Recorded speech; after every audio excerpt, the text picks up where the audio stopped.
ਸ੍ਰੀ ਵਾਹਿਗੁਰੂ।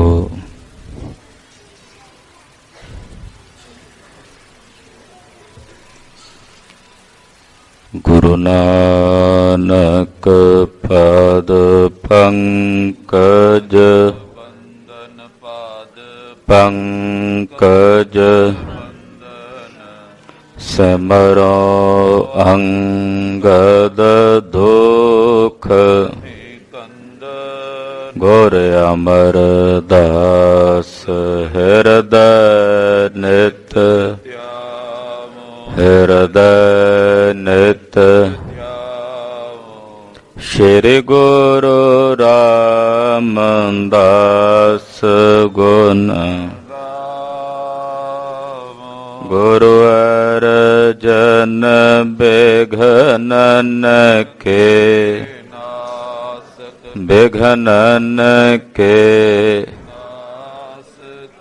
ਹਰ ਗੋਬਿੰਦ ਸ਼ੁਭ ਮਤ ਸ਼੍ਰੀ ਹਰਿ ਰਾਏ ਨਮੋ ਕਰ ਜੋਰੀ ਨਮੋ ਸ੍ਰੀ ਹਰਿ ਕ੍ਰਿਸ਼ਨ ਮਨਾਓ ਤੇਗ ਬਹਾਦਰ ਪਰਮ ਕਿਰਪਾਲਾ ਜੀ ਪਰਮ ਕਿਰਪਾਲਾ ਸ਼੍ਰੀ ਗੁਰੂ ਗੋਬਿੰਦ ਸਿੰਘ ਬੇਸਾਲਾ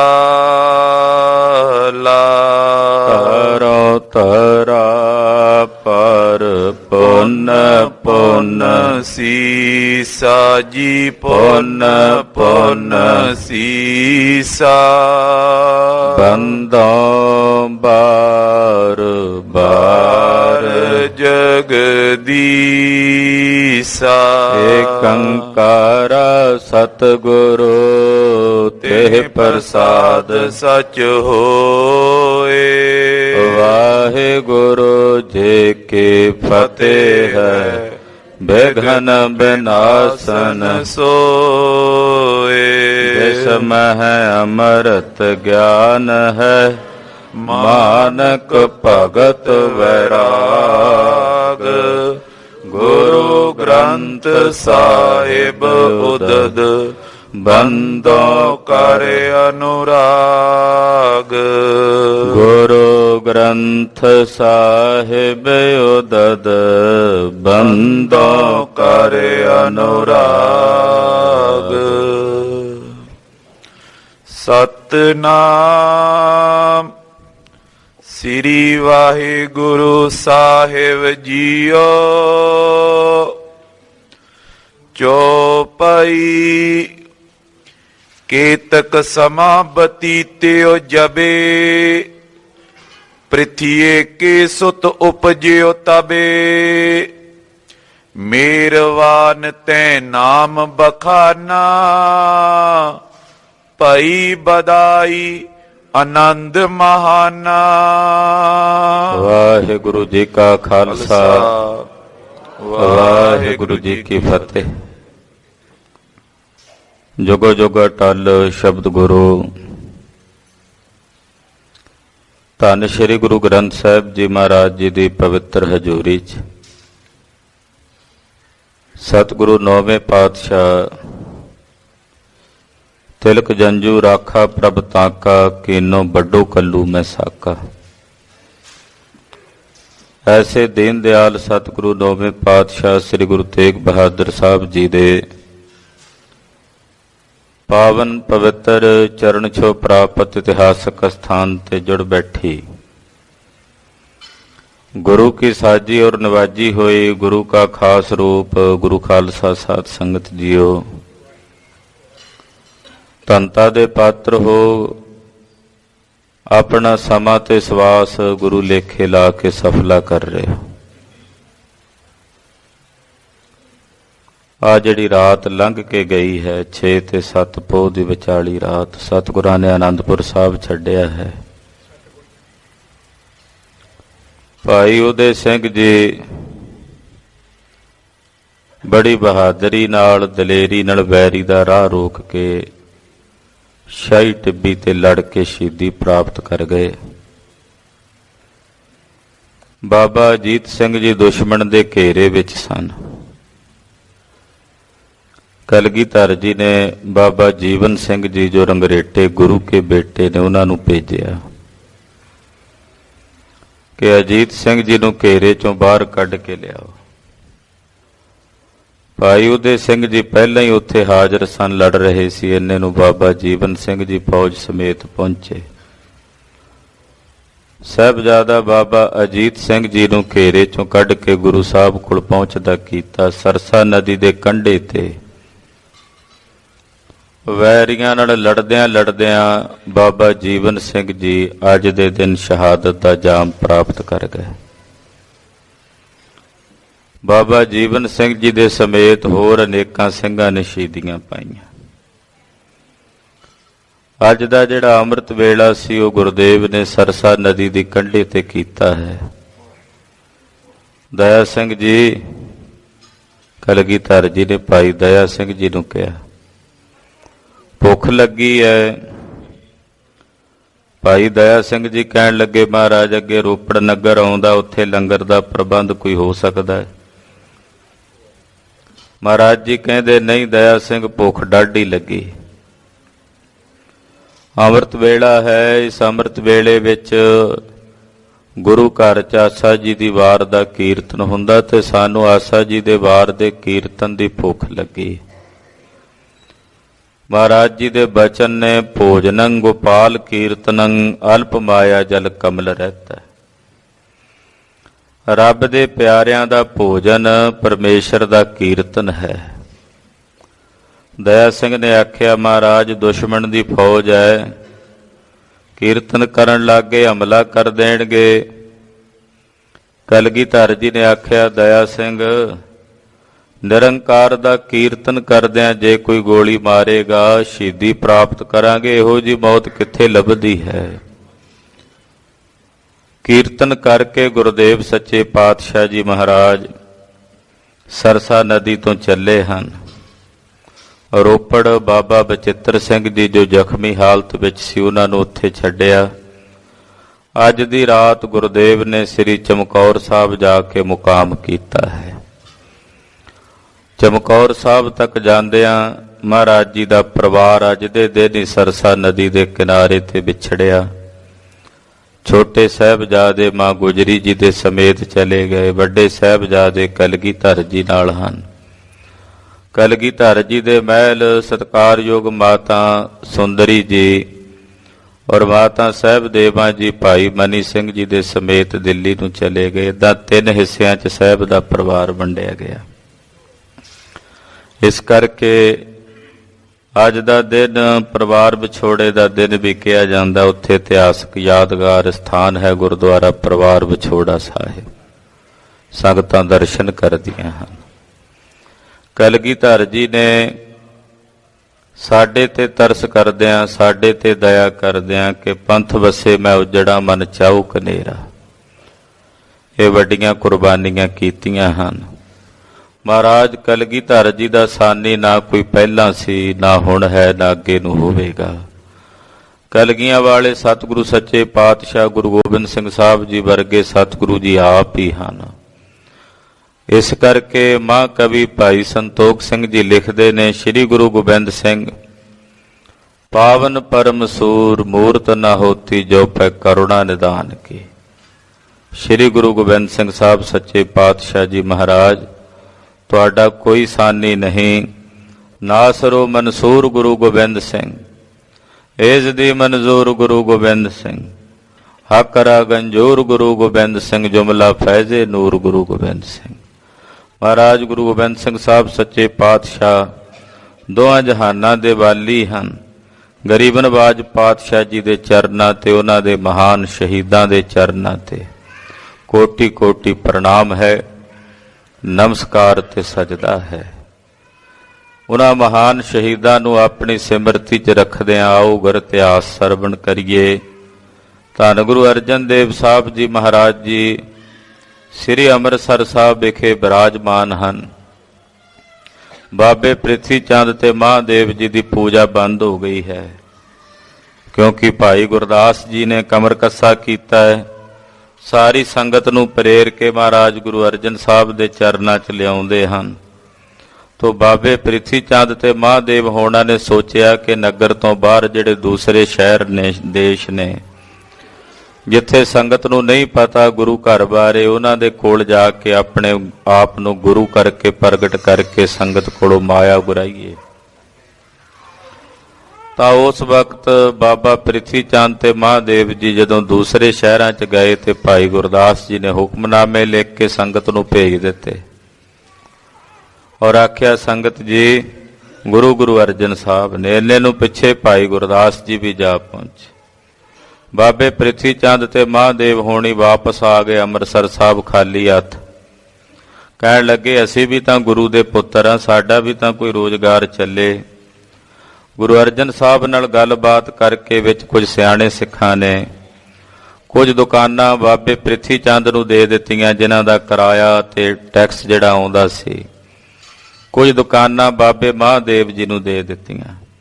ਗੁਰੂ ਅਰਜਨ ਸਾਹਿਬ ਜੀ ਨੇ ਕੋਈ ਦੁਕਾਨ ਦਾ ਕੋਈ ਕਿਰਾਇਆ ਨਹੀਂ ਰੱਖਿਆ, ਕੇਵਲ ਸੰਗਤ ਆਉਂਦੀ ਹੈ, ਉਹਨਾਂ ਕੋਲੋਂ ਜਿਹੜੀ ਮਾਇਆ ਹਾਜ਼ਰ ਹੁੰਦੀ ਉਹਦੇ ਨਾਲ ਗੁਰੂ ਘਰ ਦਾ ਨਿਰਵਾਹ ਚੱਲਦਾ ਹੈ। ਤੋ ਇਸ ਪ੍ਰਕਾਰ ਨਾਲ ਕੁਝ ਸਮੇਂ ਲਈ ਬਾਬਾ ਪ੍ਰਿਥੀ ਚੰਦ ਤੇ ਮਹਾਦੇਵ ਜੀ ਸ਼ਾਂਤ ਨੇ, ਪਰ ਪ੍ਰਿਥੀ ਚੰਦ ਦਾ ਹਿਰਦਾ ਕੋਈ ਨਾ ਕੋਈ ਕਪਟ, ਛਲ ਤੇ ਫਰੇਬ ਨੂੰ ਚਿਤਵਦਾ ਰਹਿੰਦਾ ਹੈ। ਬਾਹਰੋਂ ਤਾਂ ਜਾ ਕੇ ਮਿੱਠੀਆਂ ਮਿੱਠੀਆਂ ਗੱਲਾਂ ਕਰ ਲੈਂਦੇ ਗੁਰੂ ਅਰਜਨ ਸਾਹਿਬ ਨਾਲ। ਮੀਣੇ ਜੋ ਸੀ, ਭਾਈ ਗੁਰਦਾਸ ਜੀ ਨੇ ਬਾਬੇ ਪ੍ਰਿਥੀ ਚੰਦ ਨੂੰ ਮੀਣਾ ਲਿਖਿਆ,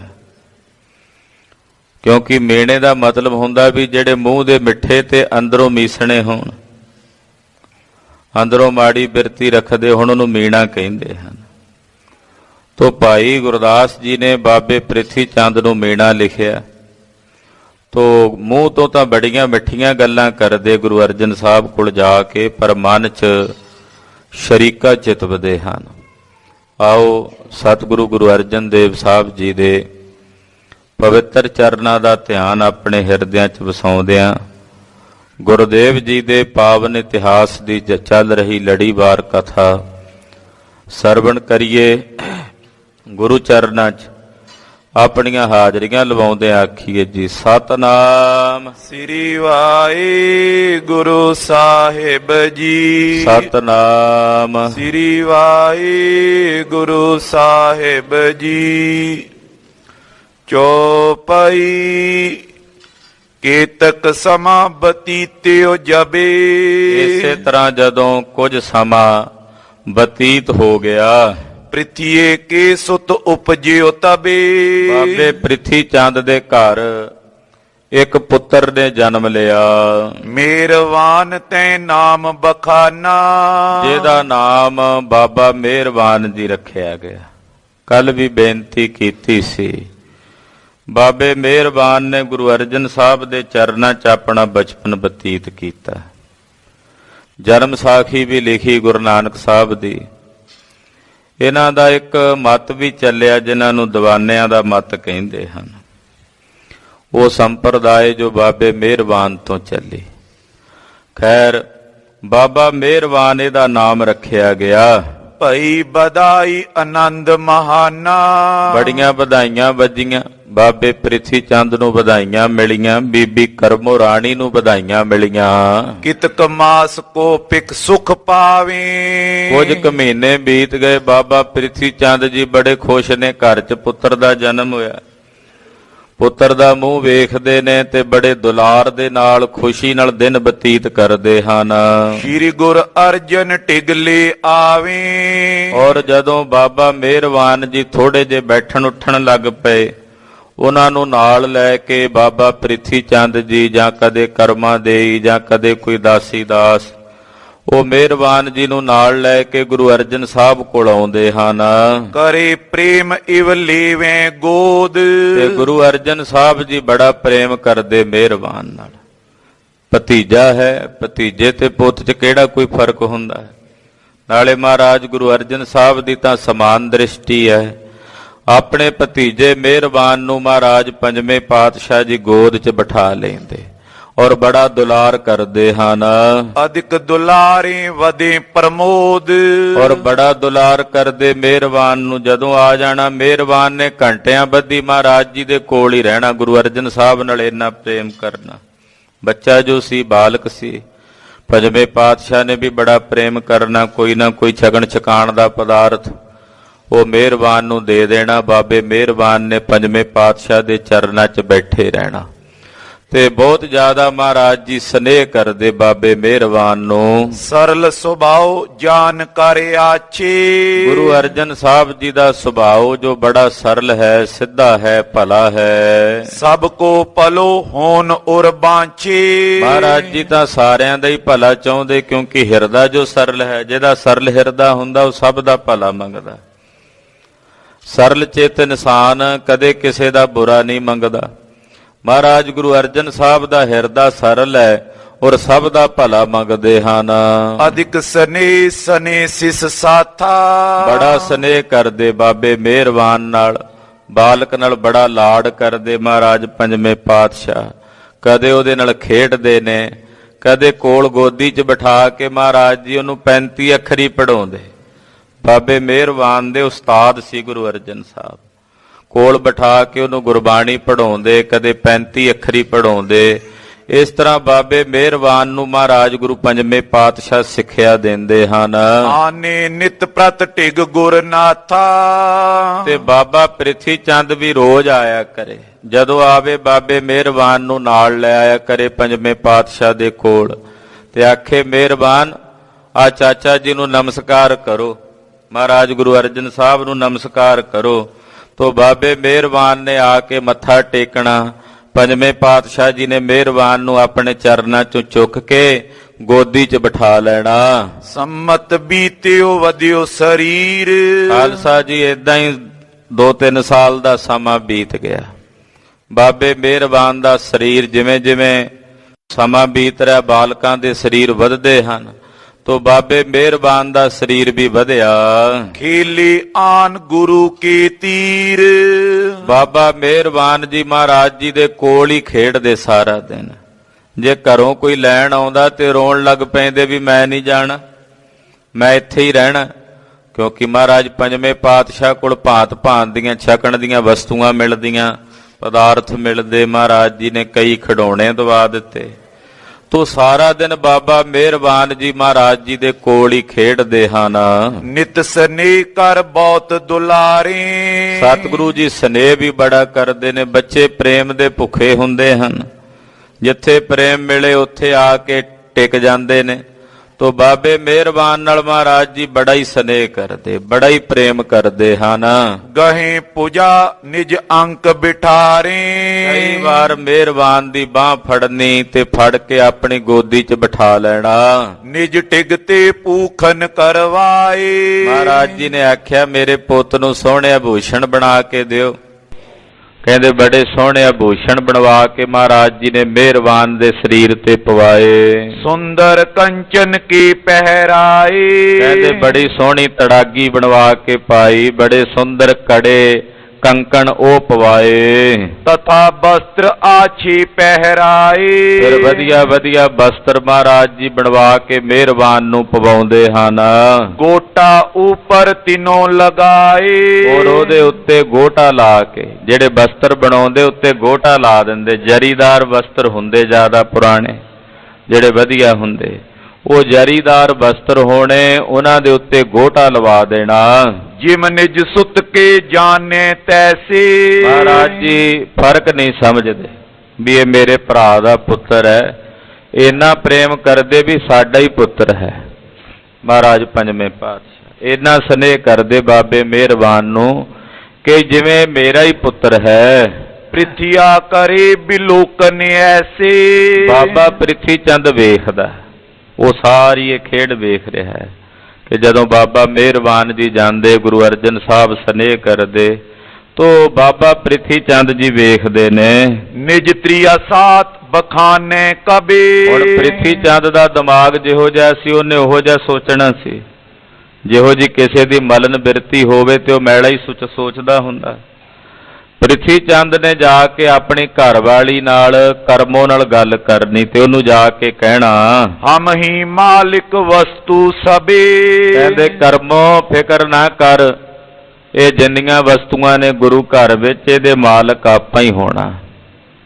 ਇਹ ਜੋ ਕੁਝ ਵੀ ਦਿਸਦਾ ਨਾ ਗੁਰੂ ਅਰਜਨ ਸਾਹਿਬ ਦੇ ਘਰ, ਇਹ ਗੁਰੂ ਘਰ ਦਾ ਜੋ ਕੁਝ ਵੀ ਨਜ਼ਰ ਆਉਂਦਾ ਹੈ, ਇਹਦੇ ਮਾਲਕ ਆਪਾਂ ਹੀ ਹੋਵਾਂਗੇ। ਸ਼੍ਰੀ ਅਰਜਨ ਕੇ ਹੋਈ ਸੁਤ ਨਾਈ।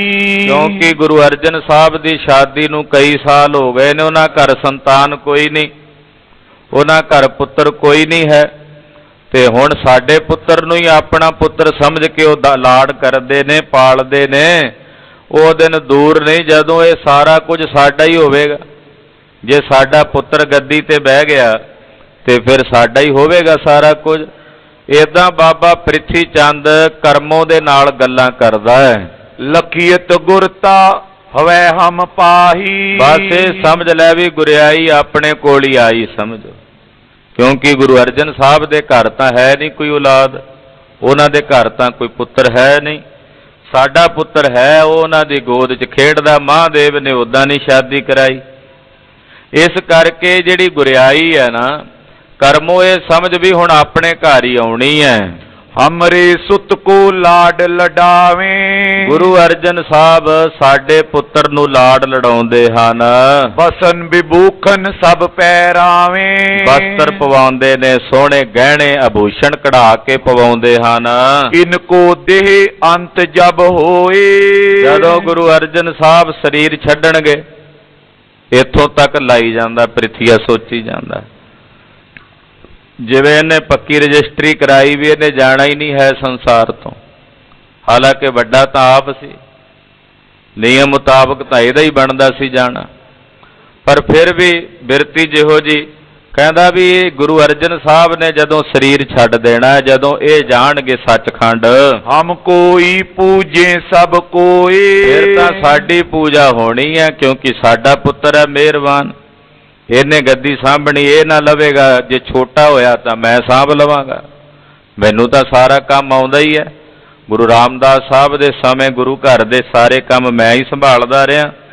ਗੋਇੰਦਵਾਲ ਸਾਹਿਬ ਹੋਵੇ ਚਾਹੇ ਇੱਥੇ ਹੋਵੇ, ਕਹਿੰਦਾ ਸਾਡੇ ਘਰ ਹੀ ਆਵੇਗਾ ਸਾਰਾ ਕੁਝ। ਗੁਰਤਾ ਗਈ ਬਹੁਰ ਕਰ ਪਾਵੇਂ। ਜਿਹੜੀ ਗੁਰਿਆਈ ਇੱਕ ਵਾਰੀ ਮੇਰੇ ਹੱਥੋਂ ਚਲੀ ਗਈ ਆ, ਉਹ ਮੁੜ ਕੇ ਆ ਜਾਣੀ ਆ ਸਾਡੇ ਕੋਲ, ਉਹ ਸਾਡੇ ਹੱਥ ਲੱਗ ਜਾਣੀ ਹੈ। ਬੰਸ ਹਮਾਰੂ ਜਗ ਬਿਰਧਾਵੇਂ। ਸਾਡਾ ਜਿਹੜਾ ਬੰਸ ਹੈ ਉਹ ਜਗਤ ਵਿੱਚ ਵਧੇਗਾ, ਸਾਡੇ ਬੰਸ ਦਾ ਵਾਧਾ ਹੋਵੇਗਾ। ਤਰੇ ਕੁਟਿਲਤਾ ਇਸ ਤੇ ਆਦ। ਏਦਾਂ ਬਾਬਾ ਪ੍ਰਿਥੀ ਚੰਦ ਆਪਣੇ ਮਨ 'ਚ ਕੁਟਲਤਾ ਧਾਰਨ ਕਰਦਾ ਹੈ। ਏਦਾਂ ਦੀ ਜਿਹੜੀ ਮਾੜੀ ਭੈੜੀ ਬਿਰਤੀ ਆ, ਉਹ ਪ੍ਰਿਥੀ ਚੰਦ ਜੀ ਸੋਚਦੇ ਨੇ। ਨਿਜ ਨੰਦਨ ਤੇ ਹੋਏ ਐਲਾਦ। ਆਪਣੇ ਪੁੱਤਰ ਨੂੰ ਵੇਖ ਕੇ ਖੁਸ਼ੀ ਹੁੰਦੀ ਪ੍ਰਿਥੀ ਚੰਦ ਨੂੰ, ਬਸ ਇਹ ਹੀ ਵਾਰਸ ਹੈ, ਹੁਣ ਇਸੇ ਨੂੰ ਮਿਲੇਗੀ ਗੱਦੀ। ਪ੍ਰਭ ਕੀ ਗਤ ਕੋ ਜਾਣਤ ਨਾਈ। ਪਰ ਪਰਮੇਸ਼ਰ ਦੀ ਖੇਡ ਕੌਣ ਜਾਣੇ। ਨਰ ਚਾਹਤ ਕਛ ਔਰ ਔਰੈ ਕੀ ਔਰੈ। ਭਾਈ ਬੰਦਾ ਕੁਝ ਸੋਚਦਾ, ਪਰ ਹੋਣਾ ਤਾਂ ਉਹ ਹੈ ਜੋ ਪਰਮੇਸ਼ਰ ਨੂੰ ਭਾਉਣਾ ਹੋਇਆ ਹੈ। ਸੋਏ ਜੋ ਰਾਮ ਰਚ ਰੱਖ, ਜੋ ਰਾਮ ਨੇ ਵਿਧਾਤੇ ਨੇ ਰਚ ਦਿੱਤੀ ਹੈ, ਰਚਨਾ ਹੋਣੀ ਤਾਂ ਉਹ ਸੀ। ਪ੍ਰਿਥੀ ਚੰਦ ਇਹ ਸੋਚਦਾ, ਪਰ ਇਹਦੇ ਸੋਚਿਆ ਕੀ ਹੋਣਾ ਹੈ। ਪਰਮੇਸ਼ਰ ਦੀ ਗਤ ਤਾਂ ਪਰਮੇਸ਼ਰ ਹੀ ਜਾਣਦਾ ਹੈ ਕਿ ਆਉਣ ਵਾਲੇ ਸਮੇਂ 'ਚ ਮੀਰੀਆਂ ਪੀਰੀਆਂ ਦੇ ਮਾਲਕ ਗੁਰੂ ਹਰਗੋਬਿੰਦ ਸਾਹਿਬ ਦਾ ਪ੍ਰਕਾਸ਼ ਹੋਣਾ, ਜਿਨ੍ਹਾਂ ਨੇ ਇਸ ਗੱਦੀ ਦੇ 6ਵੇਂ ਮਾਲਕ ਹੋਣਾ। ਤੋ ਪ੍ਰਿਥੀ ਚੰਦ ਨੂੰ ਇਹਦੇ ਬਾਰੇ ਕੁਝ ਨਹੀਂ ਪਤਾ, ਉਹ ਆਪਣੇ ਅੰਦਾਜ਼ੇ ਲਾਉਂਦਾ, ਪਰ ਪਰਮੇਸ਼ਰ ਦੀ ਖੇਡ ਨਹੀਂ ਜਾਣਦਾ। ਰਚੇ ਅਪਰੇ ਬਨ ਜਾਈ। ਬੰਦਾ ਕੁਝ ਹੋਰ ਹੀ ਸੋਚਦਾ ਤੇ ਪਰਮੇਸ਼ਰ ਕੁਝ ਹੋਰ ਹੀ ਵਰਤਾ ਦਿੰਦਾ। ਬੰਦਾ ਕਰਦਾ ਸੋਚਦਾ ਰਹਿੰਦਾ, ਇਦਾਂ ਕਰਾਂਗੇ, ਆਹ ਹੋਵੇਗਾ, ਆਹ ਕਰਾਂਗੇ, ਪਰ ਅਕਾਲ ਪੁਰਖ ਪਰਮੇਸ਼ਰ ਦੀ ਖੇਡ ਕੋਈ ਹੋਰ ਹੀ ਹੁੰਦੀ ਹੈ। ਪਰਮੇਸ਼ਰ ਕੁਝ ਹੋਰ ਹੀ ਰਚਨਾ ਰਚ ਦਿੰਦਾ ਹੈ। ਦੋਹਰਾ ਰਾਮਦਾਸ ਗੁਰ ਪਿਤਾ ਕੋ ਸਿਮਰਤ ਬਾਕ ਹਮੇਸ਼। ਧੰਨ ਸ੍ਰੀ ਗੁਰੂ ਰਾਮਦਾਸ ਸਾਹਿਬ ਨੇ ਜਿਹੜੇ ਬਚਨ ਕਹੇ ਸੀ ਨਾ ਗੁਰੂ ਅਰਜਨ ਸਾਹਿਬ ਨੂੰ, ਕਿ ਗੁਰੂ ਅਰਜਨ ਦੇਵ ਜੀ ਸ੍ਰੀ ਅੰਮ੍ਰਿਤਸਰ ਸਰੋਵਰ ਨੂੰ ਸਾਡਾ ਸਰੀਰ ਸਮਝਣਾ ਤੇ ਉਹਦੀ ਸੇਵਾ ਕਰਨੀ ਹੈ, ਪੌੜੀਆਂ ਬਣਾਉਣੀਆਂ, ਪੱਕਾ ਕਰਾਉਣਾ। ਹੁਣ ਗੁਰੂ ਅਰਜਨ ਦੇਵ ਸਾਹਿਬ ਪਿਤਾ ਗੁਰੂ ਰਾਮਦਾਸ ਸਾਹਿਬ ਦੇ ਜਿਹੜੇ ਬਚਨ ਨੇ ਉਹਨਾਂ ਬਚਨਾਂ ਨੂੰ ਨਿਤ ਆਪਣੇ ਚਿੱਤ 'ਚ ਚਿਤਵਦੇ ਹਨ। ਸ਼੍ਰੀ ਅੰਮ੍ਰਿਤਸਰ ਬਨੇ ਜਿਮ ਹੋਏ ਜੇ ਦਰਬ ਵਿਸ਼ੇਸ਼। ਸੋਚਦੇ ਨੇ ਕਿ ਕਾਰਜ ਵੱਡਾ, ਅੰਮ੍ਰਿਤਸਰ ਸਰੋਵਰ ਦੀ ਸੇਵਾ ਹੋਣੀ ਹੈ, ਪੌੜੀਆਂ ਬਣਨੀਆਂ ਨੇ, ਤਾਲ ਦੀ ਖੁਦਾਈ ਹੋਣੀ ਹੈ, ਨਾਲ ਉਧਰ ਸੰਤੋਖਸਰ ਆਦਿਕ ਸਰੋਵਰ ਹੋਰ ਵੀ ਨੇ, ਉਹਨਾਂ ਦੀ ਵੀ ਖੁਦਾਈ ਹੋਣੀ ਹੈ, ਵਿੱਚ ਦਰਬਾਰ ਬਣਨਾ, ਉਹਦੇ ਲਈ ਧਨ ਚਾਹੀਦਾ ਹੈ। ਤੋ ਸੰਗਤ ਕੋਲੋਂ ਧਨ ਉਗਰਾਣਾ ਹੈ, ਇਕੱਤਰ ਹੋਣਾ ਹੈ, ਵੱਡੇ ਕਾਰਜ ਹਨ। ਚੌਪਈ ਇੱਕ ਦਿਨ ਬੈਠੇ ਸਭਾ ਮਜਾਰੀ। ਇੱਕ ਦਿਨ ਦਾ ਬਚਨ ਹੈ ਕਿ ਗੁਰੂ ਅਰਜਨ ਸਾਹਿਬ ਜੀ ਦੀਵਾਨ ਵਿੱਚ ਬੈਠੇ ਹੋਏ ਸਨ। ਸਭਨ ਸੁਨਾਵਤ ਗਿਰਾ ਉਚਾਰੀ। ਸੰਗਤ ਨੂੰ ਸੰਬੋਧਨ ਕਰਕੇ ਮਹਾਰਾਜ ਪੰਜਵੇਂ ਪਾਤਸ਼ਾਹ ਜੀ ਬੋਲੇ, ਸਰਬ ਸਿੱਖ ਹੋਏ ਪਰ ਉਪਕਾਰੀ। ਮਹਾਰਾਜ ਜੀ ਕਹਿੰਦੇ ਸਿੱਖੋ ਜਿਹੜੇ ਸਿੱਖ ਹੁੰਦੇ ਆ ਉਹ ਪਰਉਪਕਾਰੀ ਬਿਰਤੀ ਰੱਖਦੇ ਆ। ਜਿਹੜਾ ਸਿੱਖ ਹੈ ਉਹ ਆਪਣੇ ਅੰਦਰ ਪਰਉਪਕਾਰ ਚਿਤਵਦਾ। ਪਰਉਪਕਾਰ ਨਿਤ ਚਿਤਵਤੇ ਨਾਹੀ ਕਛ ਪੋਚ। ਜਿਹੜੇ ਗੁਰਸਿੱਖ ਨੇ ਉਹ ਸਦਾ ਪਰਉਪਕਾਰ ਚਿਤਵਦੇ ਹਨ। ਪਰਉਪਕਾਰ ਯਾਨੀ ਕਿ ਕਿਸੇ ਪਰਾਏ ਤੇ ਉਪਕਾਰ ਕਰਨਾ, ਭਲਾ ਕਰਨਾ ਨੂੰ ਪਰਉਪਕਾਰ ਕਹਿੰਦੇ ਨੇ। ਗੁਰੂ ਖਾਲਸਾ ਜੀ ਸਤਿਗੁਰੂ ਜੀ ਨੇ ਸਿੱਖ ਨੂੰ ਬਣਾਇਆ ਹੀ ਪਰਉਪਕਾਰੀ ਹੈ। ਭਾਈ ਗੁਰਦਾਸ ਜੀ ਨੇ ਪਾਣੀ ਦੀ ਉਦਾਹਰਣ ਦਿੱਤੀ। ਉਹ ਕਹਿੰਦੇ ਪਾਣੀ ਪਰਉਪਕਾਰ ਵਾਸਤੇ ਨਿਵਾਣ ਨੂੰ ਚੱਲਦਾ ਹੈ, ਪਰਉਪਕਾਰ ਵਾਸਤੇ ਹੀ ਤਪਦਾ ਹੈ ਤੇ ਠੰਡੇ ਪਰਉਪਕਾਰ ਵਾਸਤੇ ਹੀ ਠੰਡਾ ਹੁੰਦਾ ਹੈ। ਪਰਉਪਕਾਰ ਲਈ ਤਪਦਾ ਹੈ ਵੀ ਯਾਨੀ ਕਿ ਕਿਸੇ ਨੂੰ ਠੰਡ ਲੱਗਦੀ ਹੋਵੇ ਤੇ ਤੱਤਾ ਹੋ ਜਾਂਦਾ ਵੀ ਇਹਦੀ ਠੰਡ ਦੂਰ ਹੋ ਜਾਏ। ਕਿਸੇ ਦੀ ਪਿਆਸ ਬੁਝਾਉਣੀ ਆ, ਤਪਸ਼ ਬੁਝਾਉਣੀ ਤੇ ਠੰਡਾ ਹੋ ਜਾਂਦਾ। ਤੋ ਗੁਰਸਿੱਖ ਪਾਣੀ ਵਾਂਗੂ ਹਮੇਸ਼ਾ ਪਰਉਪਕਾਰ ਹੀ ਕਰਦਾ। ਤੋ ਪਰਉਪਕਾਰ ਮਹਾਰਾਜ ਜੀ ਕਹਿੰਦੇ ਸਿੱਖ ਦਾ ਸੁਭਾਅ ਹੈ। ਇਸ ਸਮ ਅਪਰ ਨ ਪੁੰਨ ਉਦਾਰੀ। ਪਰਉਪਕਾਰ ਵਰਗਾ ਸੰਸਾਰ 'ਚ ਕੋਈ ਪੁੰਨ ਨਹੀਂ। ਪਰਉਪਕਾਰ ਵਰਗਾ ਕਿਹੜਾ ਪੁੰਨ ਹੋ ਸਕਦਾ? ਕਿਸੇ ਦਾ ਭਲਾ ਕਰਨਾ, ਕਿਸੇ ਭੁੱਖੇ ਨੂੰ ਭੋਜਨ ਛਕਾ ਦੇਣਾ, ਕਿਸੇ ਪਿਆਸੇ ਨੂੰ ਜਲ ਛਕਾ ਦੇਣਾ, ਇਹ ਪਰਉਪਕਾਰ ਹੈ। ਹਾਂਜੀ, ਜੇ ਉਪਕਾਰ ਕਰਤ ਨਿਤ ਰਹੇ। ਜਿਹੜੇ ਨਿਤ ਹੀ ਉਪਕਾਰ ਕਰਦੇ ਰਹਿੰਦੇ ਨੇ ਸਿੱਖ, ਤਿਨੋ ਨਿਰੰਤਰ ਆਨੰਦ ਲਹੇ। ਜਿਹੜੇ ਸਿੱਖ ਨਿਤ ਉਪਕਾਰ ਕਰਦੇ ਨੇ ਉਹ ਨਿਤ ਆਨੰਦ 'ਚ ਲੀਨ ਰਹਿੰਦੇ ਹਨ। ਉਹ ਨਿਤ ਦਾ ਆਨੰਦ ਪ੍ਰਾਪਤ ਕਰਦੇ ਹਨ। ਅਨਿਕ ਰੀਤ ਕੇ ਪਰ ਉਪਕਾਰ। ਮਹਾਰਾਜ ਜੀ ਕਹਿੰਦੇ ਹੁਣ ਪਰਉਪਕਾਰ ਵੀ ਕਈ ਰੀਤੀਆਂ ਦੇ ਨੇ। ਜਿਹੜੇ ਪਰਉਪਕਾਰ ਨੇ ਉਹਨਾਂ ਦੀਆਂ ਕਈ ਰੀਤੀਆਂ ਨੇ। ਕਿਸੇ ਭੁੱਖੇ ਨੂੰ ਭੋਜਨ ਛਕਾਉਣਾ ਵੀ ਪਰਉਪਕਾਰ ਹੈ। ਕਿਸੇ ਨਗਨ ਨੂੰ ਕੱਪੜਾ ਪਵਾ ਦੇਣਾ ਇਹ ਵੀ ਪਰਉਪਕਾਰ ਹੈ। ਪਰਉਪਕਾਰ ਕਈ ਤਰ੍ਹਾਂ ਦੇ। ਹਾਂਜੀ, ਪੁੰਨੀ ਕਰਤੇ ਜਗਤ ਮਜਾਰ। ਜਿਹੜੇ ਪੁੰਨੀ ਲੋਕ ਹੁੰਦੇ ਨੇ ਉਹ ਇਸ ਜਗਤ ਵਿੱਚ, ਇਸ ਸੰਸਾਰ ਦੇ ਵਿੱਚ ਪਰਉਪਕਾਰ ਕਰਦੇ ਹਨ। ਹਾਂਜੀ, ਸਭ ਤੇ ਉੱਤਮ ਕੂਪ ਲਗਾਵਨ।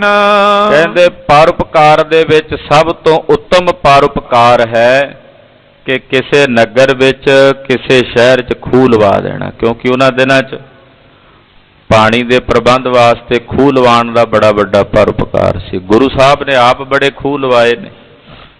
ਗੁਰੂ ਪਾਤਸ਼ਾਹ ਨੇ, 9ਵੇਂ ਪਾਤਸ਼ਾਹ ਜਦੋਂ ਯਾਤਰਾ ਤੇ ਗਏ ਨੇ ਪੂਰਬ ਨੂੰ ਜਾਂਦਿਆਂ ਰਸਤੇ 'ਚ ਕਈ ਖੂਹ ਲਵਾਏ ਗੁਰੂ ਤੇਗ ਬਹਾਦਰ ਸਾਹਿਬ ਨੇ। ਮਹਾਰਾਜ ਜੀ ਕਹਿੰਦੇ ਵੀ ਖੂਹ ਲਵਾਉਣ ਦਾ ਬੜਾ ਵੱਡਾ ਉਪਕਾਰ ਜਿਹੜਾ ਕਿਸੇ ਨਗਰ 'ਚ ਕਿਸੇ ਦੇ ਲੋੜ ਪਾਣੀ ਦੀ ਪੂਰਤੀ ਵਾਸਤੇ ਖੂਹ ਲਵਾ ਦੇਣਾ, ਇਹ ਉਪਕਾਰ ਹੈ। ਪ੍ਰਾਨੀ ਅਨਿਕ ਕਰੇ ਸੁਖ ਪਾਵਨ। ਕਿਸੇ ਇੱਕ ਸ਼ਹਿਰ 'ਚ ਨਗਰ 'ਚ ਪਾਣੀ ਦਾ ਖੂਹ ਲੱਗ ਜਾਏ, ਸਾਰੇ ਨਗਰ ਦੇ ਲੋਕ ਪ੍ਰਾਣੀ ਸੁਖ ਪਾਉਂਦੇ ਹਨ। ਇਸ ਤੇ ਉੱਤਮ ਸਿਰਜਨ ਤਾਲਾ। ਕਹਿੰਦੇ ਖੂਹ ਨਾਲੋਂ ਉੱਤਮ ਹੈ ਪਰਉਪਕਾਰ ਕਿ ਕਿਸੇ ਨਗਰ 'ਚ ਤਲਾਬ ਲਵਾ ਦੇਣਾ। ਕਿਉਂਕਿ ਖੂਹ ਤਾਂ ਹੀ ਤਾਂ ਕੋਈ ਬੰਦੇ ਹੀ ਜਾਣਗੇ ਨਾ, ਪਸ਼ੂਆਂ ਪੰਛੀਆਂ ਨੂੰ ਤਾਂ ਨਹੀਂ ਖੂਹ ਸੁੱਖ ਦਿੰਦਾ। ਕਹਿੰਦੇ ਖੂਹ ਲਵਾਉਣ ਨਾਲੋਂ ਜ਼ਿਆਦਾ ਪੁੰਨ ਹੈ ਕਿ ਕਿਸੇ ਨਗਰ 'ਚ ਤਾਲ ਲੱਗ ਜਾਏ, ਤਲਾਬ ਲੱਗ ਜਾਏ। ਨਰ ਪਸ਼ੂ ਪੰਛੀ ਸੁਖ ਲੈ ਜਾਲਾ।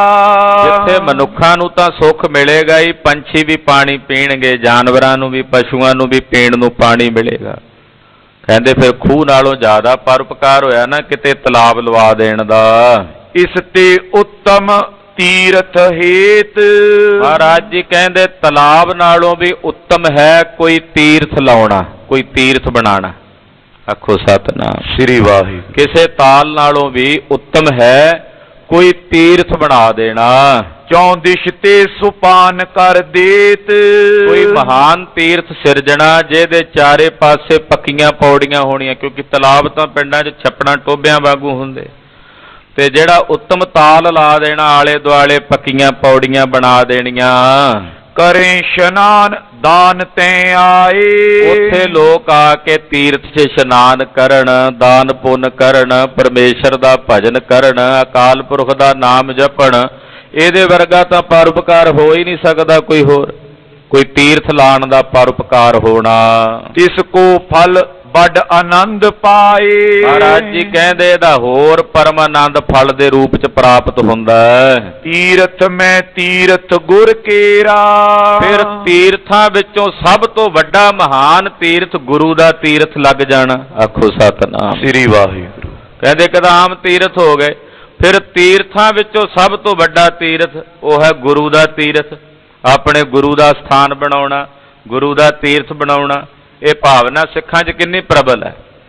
ਵਿਸ਼ਵ ਦੇ ਸੰਸਾਰ ਦੇ ਕਿਸੇ ਕੋਨੇ 'ਚ ਵੀ ਸਿੱਖ ਜਾਣ, ਆਪ ਭਾਵੇਂ ਕਿਰਾਏ ਤੇ ਰਹਿੰਦੇ ਹੋਣ, ਮਨ 'ਚ ਭਾਵਨਾ ਹੁੰਦੀ ਪਹਿਲਾਂ ਆਪਣੇ ਸਾਹਿਬ ਦਾ ਦਰਬਾਰ ਬਣਾਈਏ, ਤੀਰਥ ਬਣਾਈਏ।